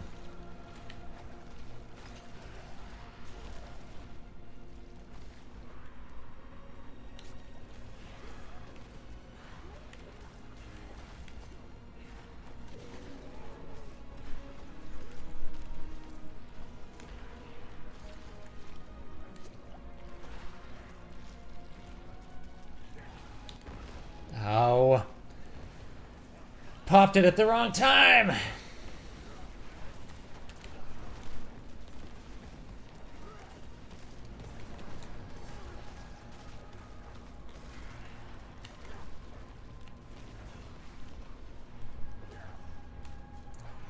she's doing here. Gotta get out of the shit.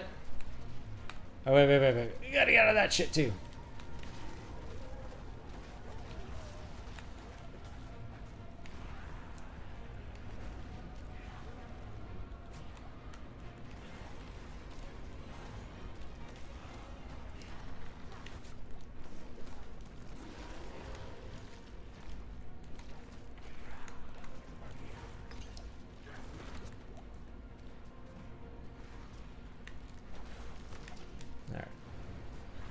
See how we do here.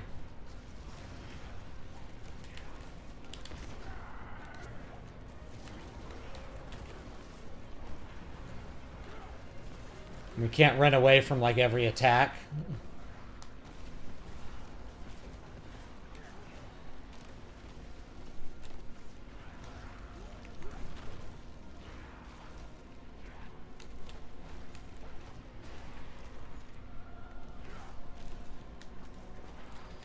Alright, that time we didn't die.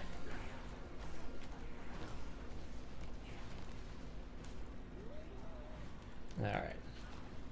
Let's see where we're getting hit here.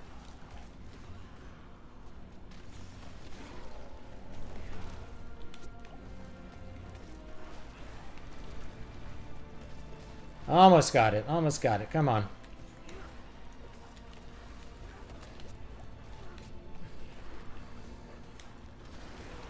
There we go.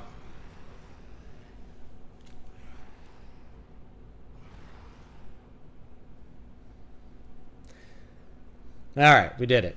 8 levels under level. Let's enjoy it. That was a good challenge, right? Like, you know, that was a good challenge. It was a good final boss.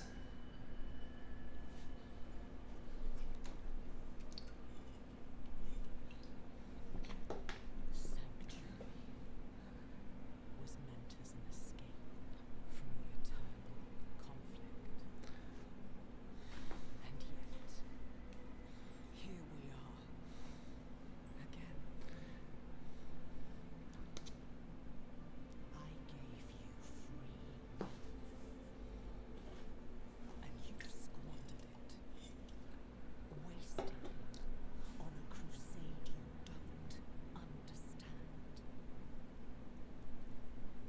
You chose tyranny. A crusade you don't understand. Well, what? You're not telling us anything. For my gift. Without me, you would have no victory. And its cost will be more than you can pay. The room is magically reconstructed, by the way, yes. I just can't help but feeling like, you know, whoever wrote this story, they just didn't have a grasp of the cosmology of Diablo itself. Like, you know, nothing like arises from the cosmology's setup. You chose tyranny. What do you mean? Who did? People? How did people choose tyranny?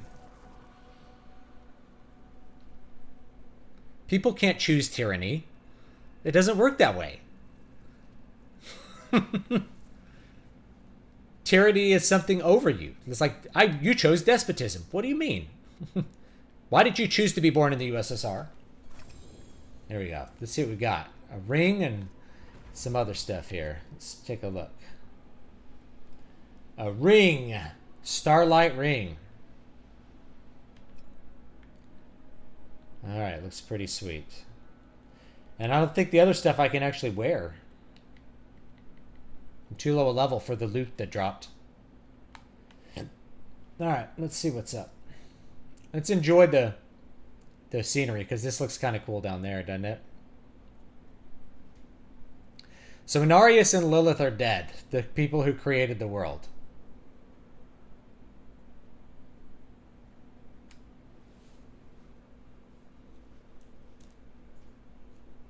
Yeah, the vague handwriting, Beckshark calls it vague handwriting, hand-waving writing.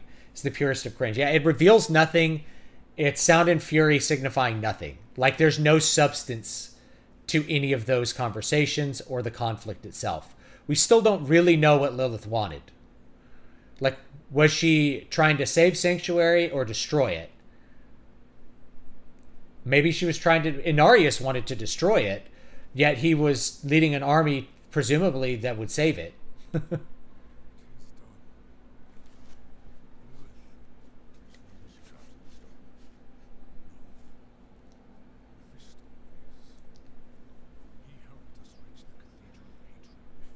You know, it's kind of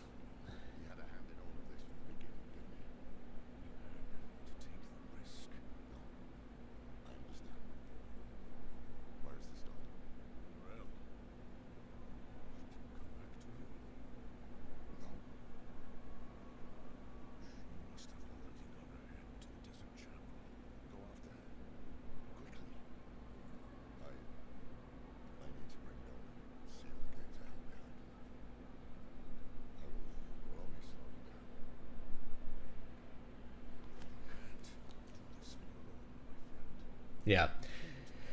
So the destroy your creators thing, there's threads of Gnosticism. I'll watch this for a minute, then I'll say so. Now we are truly alone. There's really no gods. No one who gives a crap. So here we have the Manichaeist dualism.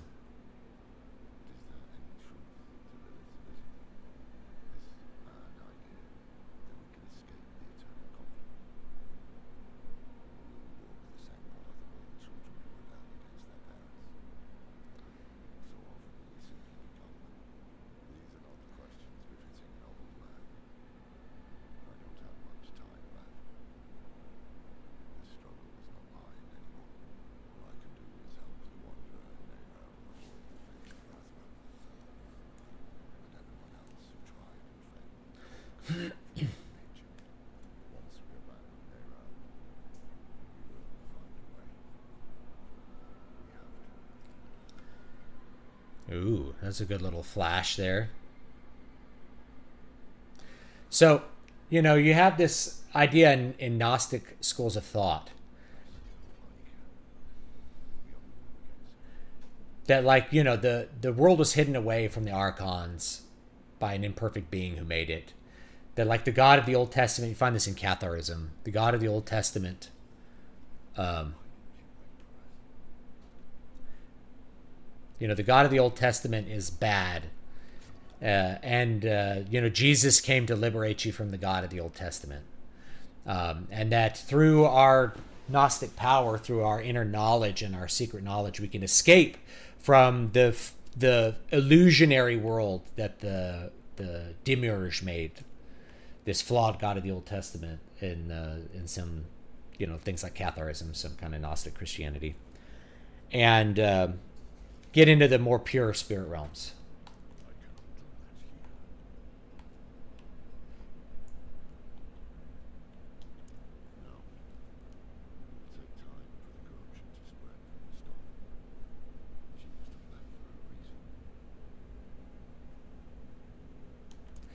They just leave you with another mystery at the end.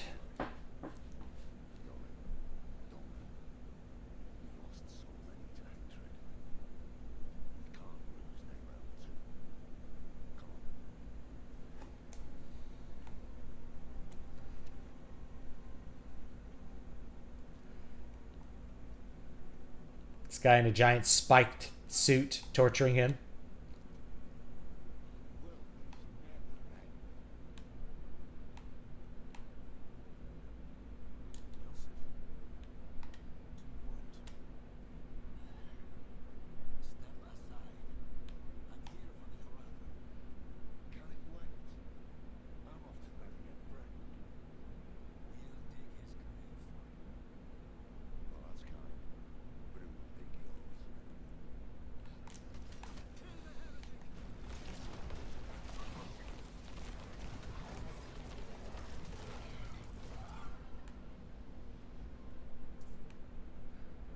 So much for him. Let's read Provost Decree.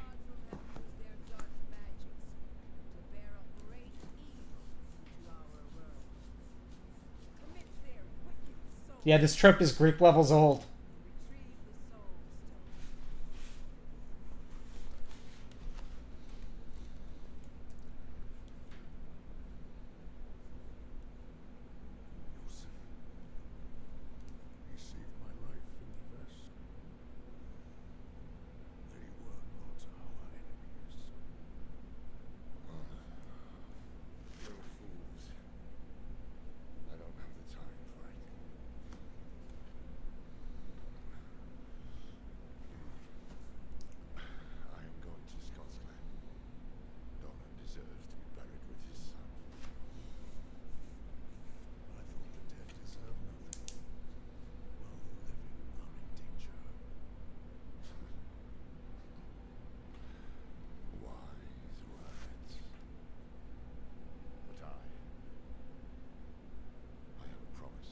Me too, fist too. That's why you must ride north, ahead of me. If the cathedral doesn't have her yet, Nero might head for the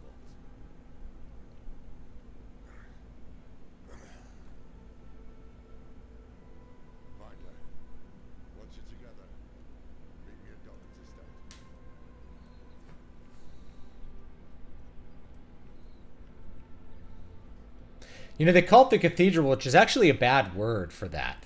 Cathedral from Catholic meaning universal, but a cathedral's a place, not a church.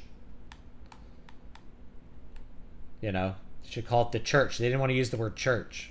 It's a church. Now the campaign quest is back down to my level. Half the campaign quests scale and half of them don't. Very weird.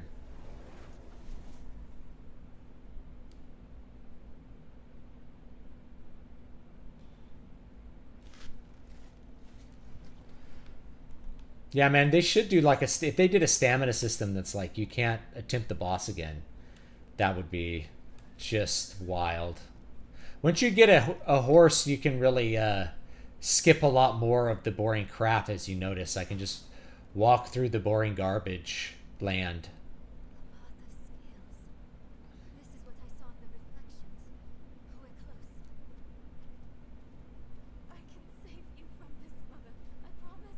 I can learn how to.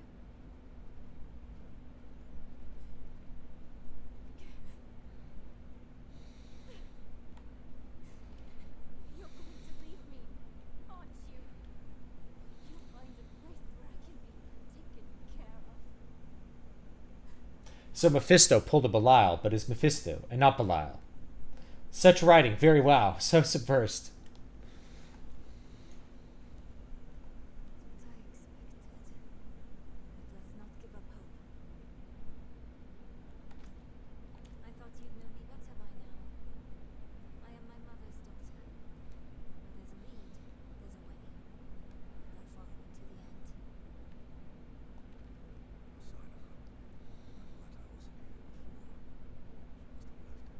The parchment is covered in hieratic runes beyond your comprehension. Alright, where do we go next? Here. Let's go straight there.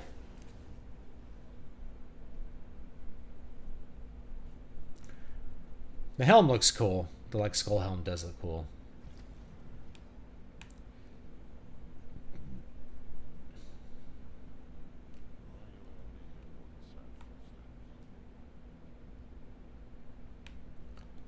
Donan. Here lies Donan, friend, father, husband, Haradrim of the first circle who walked into hell for all of us.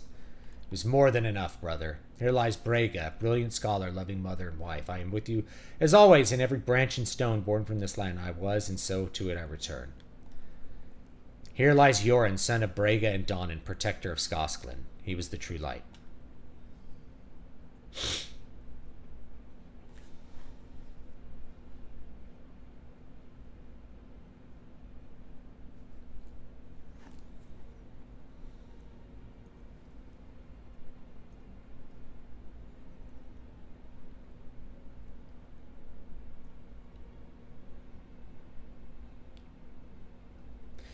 Yeah, this story is like the braying of loud trumpets upon but a few notes. I spent a lot of time learning this code, so I hope you remember how to read it, Morath. Because you are the last Haradrim now. My mother would have wanted me to stay with you. She believed the Haradrim had all the answers. I don't know if she'd recognize this person I'm becoming.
Why didn't you use a gray wax seal? to face him and his brothers.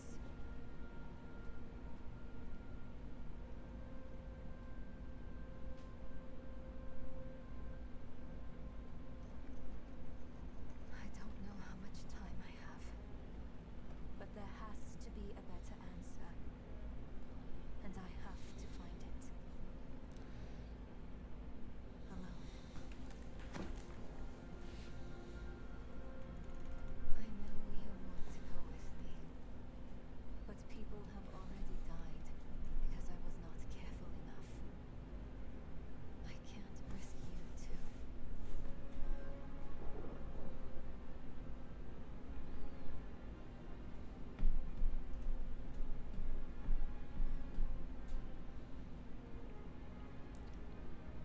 If I've misjudged, the world is going to need you to survive and clean up the mistakes I leave behind.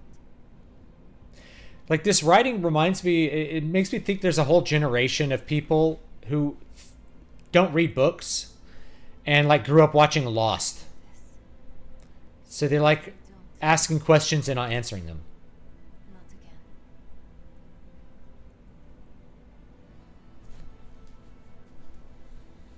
We got to set up the expansion, guys.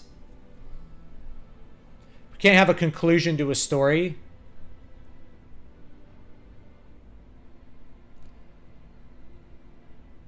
I also played a game called Diablo IV. Diablo was not in it.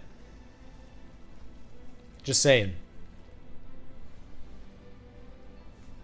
I've read cutscenes you people wouldn't believe. I have to go because reasons. I need to find answers alone because I do. Because if everything works out as I am hoping, we will never see each other again. Look at that dithering on the clouds. It's a little funny. Notice like compression artifacts on this big monitor. All right. Okay. That's it, guys. J.J. Abrams ruined a generation. You say Marvel movies, I think it's the snark from not just Marvel movies. Who am I thinking of? Joss Whedon. Like, his style of writing has just infested everything. Like, you can't have a serious movie without a bunch of comic relief, you know. The art was generally okay. It's like, but this is a really good example of like wood grain, right? If you have a hardwood floor, you don't notice the grains of the wood, no matter how carefully detailed they are. You just see a wood floor, and that's what the scenery of Diablo IV is. Yeah, there's a lot of Baroque detail, but you never see it because you're running through it and it's all gray. You're running through it to get to the next part of the game. I kind of felt this way about WoW for a long time. Like, there's this great art that you never look at because you're running from one objective to the next at maximum speed. In this case, though, it all looks rather boring. It just looks like a gray mass of nothing, even though there are many details. And boy, the story for this game is just...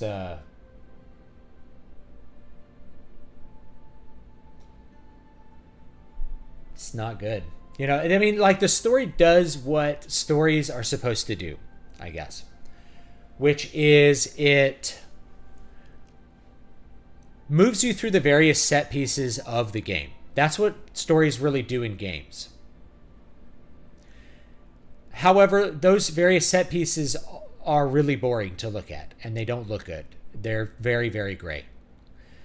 And there's no differentiation between any of the areas. You don't really get a sense that the areas are different from each other. There's a million towns, and they're all kind of the same.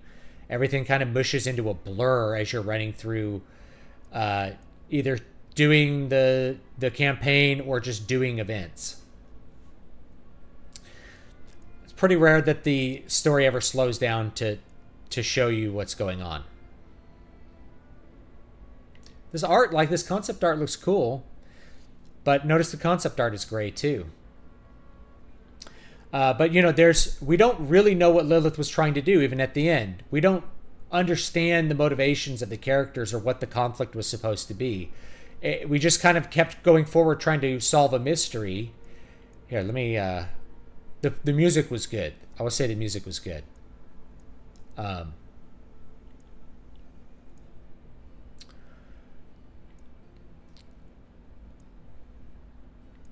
Yeah, I think even from the cosmology, they don't really get what the conflict is. A lot of people worked on this game. It's definitely like a highly technical game. Like the technical aspects of the game are pretty good. Even if I do call it like a reskin of Diablo 3, that's its design. It's a design reskin. It is high detail. It's just none of the details stand out because of the overall composition of the scenes.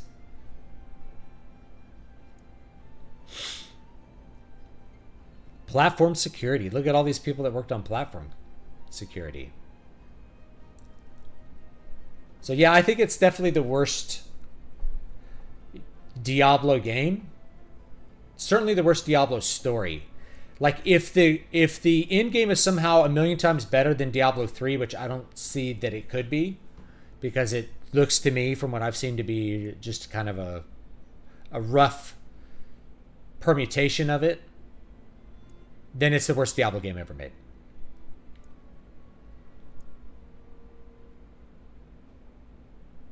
It's not there, and there are good parts to it, right? There's good challenges. There are really good looking parts to it, but as a whole, what you're kind of left with is like this gray blur that you're running through to get to various points. Like there's no point to have this big open world.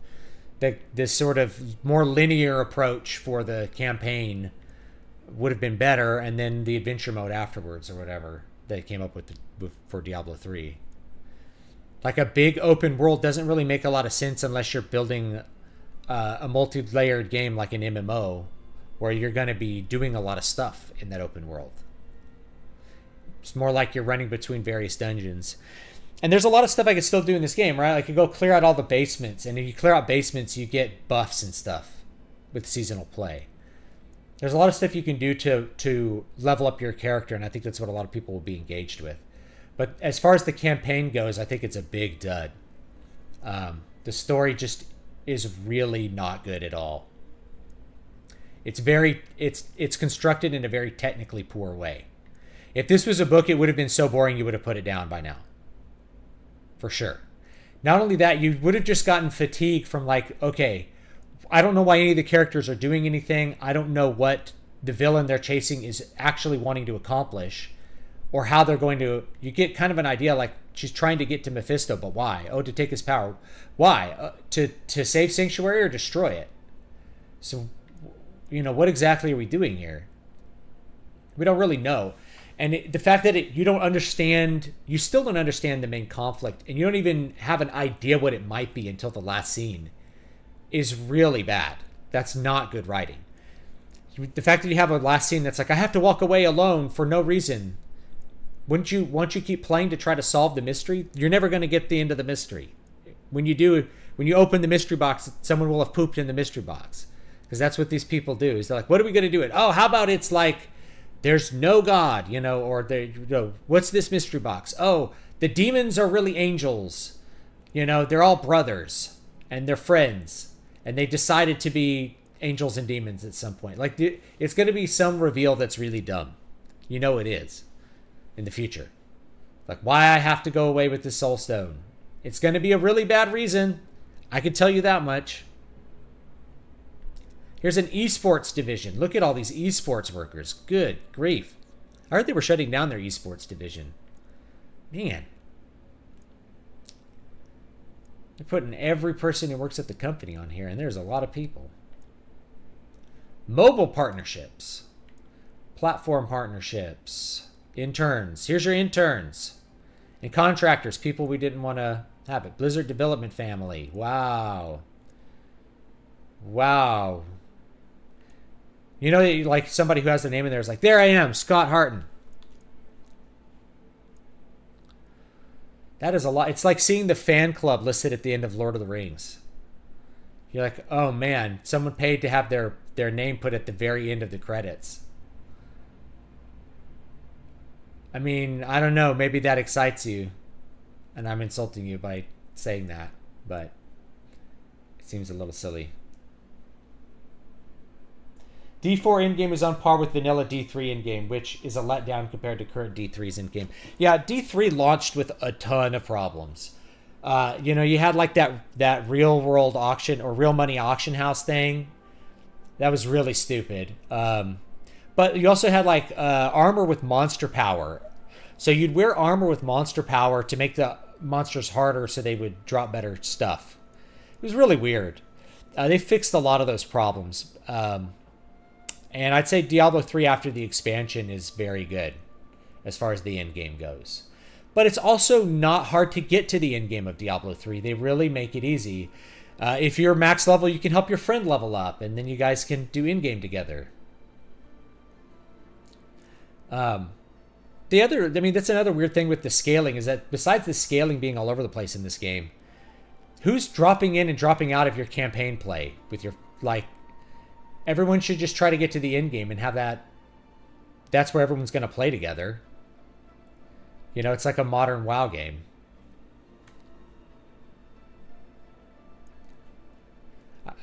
MIT licenses. Speed Tree.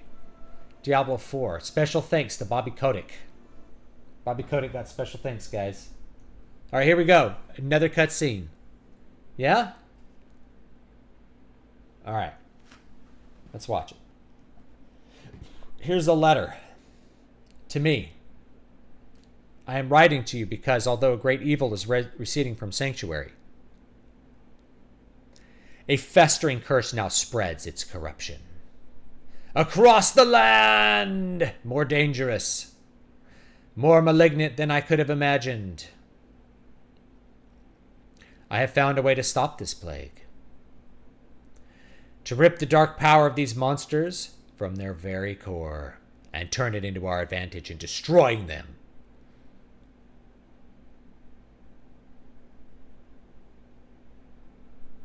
But I cannot do this alone. My allies are falling. My strength is dwindling. The malignant are relentless and without mercy. We got some Cthulhu guys here. I need you. What's next? Lilith has been defeated, but there's still much to do. Level up to take on new challenges across the continent. Seasonal content is now unlocked. Follow the leave marker to learn more. You can also complete Whispers of the Dead, participate in Helltide, and challenge yourself in Nightmare Dungeons to gain valuable items and crafting materials to progress your character.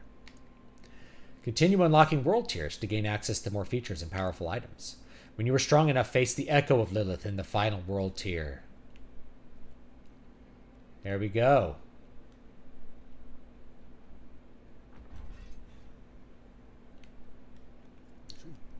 I'll say hello to Bumbleclot.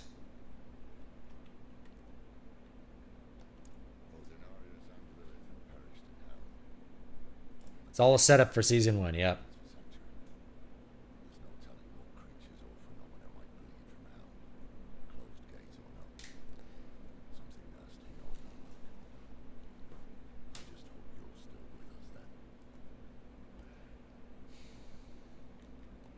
Do you regret what we did?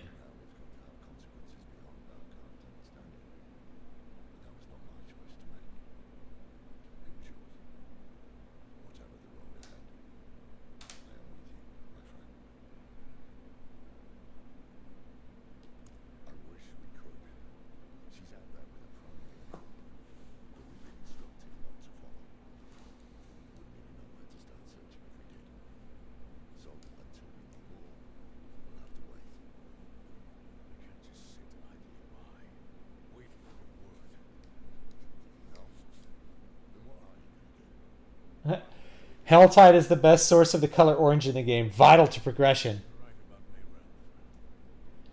Come back for season 2 and they plan to actually make resistances work. I mean, this is another complaint that people are making, but I don't really have it, which is like there's a bunch of core elements of the gameplay that aren't working. Like vulnerability and crit. They're buffing it, they're nerfing it.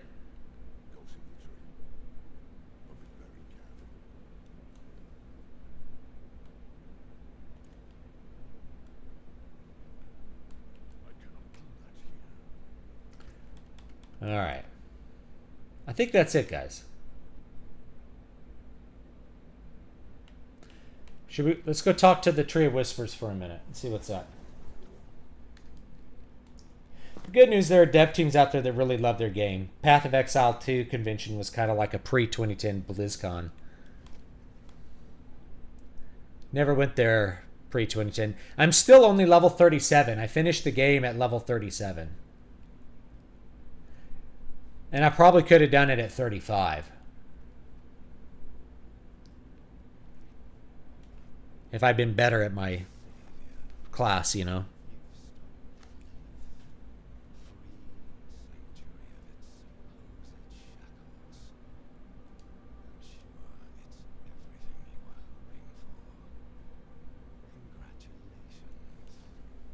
So the blend color palette, it's okay to have like desert areas that aren't colorful, but it's good to have color to bring attention to the details of the world.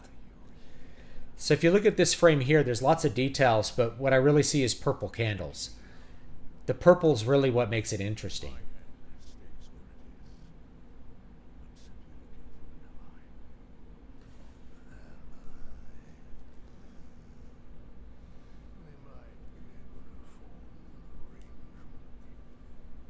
Look at the footsteps in the mud. It's funny. Look at that. What is going on there?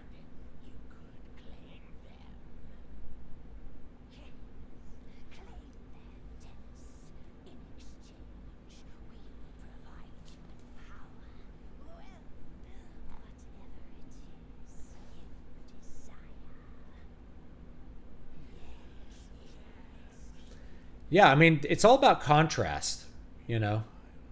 Too much color is actually bad. If you have all the colors, it looks really bad. You need to have like one or two colors on the screen at a time.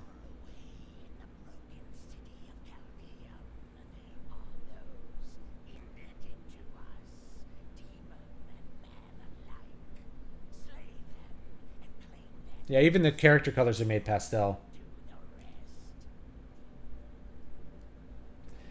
The color palette reminds me of an away mission from a Star Trek Next Gen episode. Browns and beige, earth tones. Yeah, my Druid's like a pastel coloring book. Limited amount of time. Grim Favors.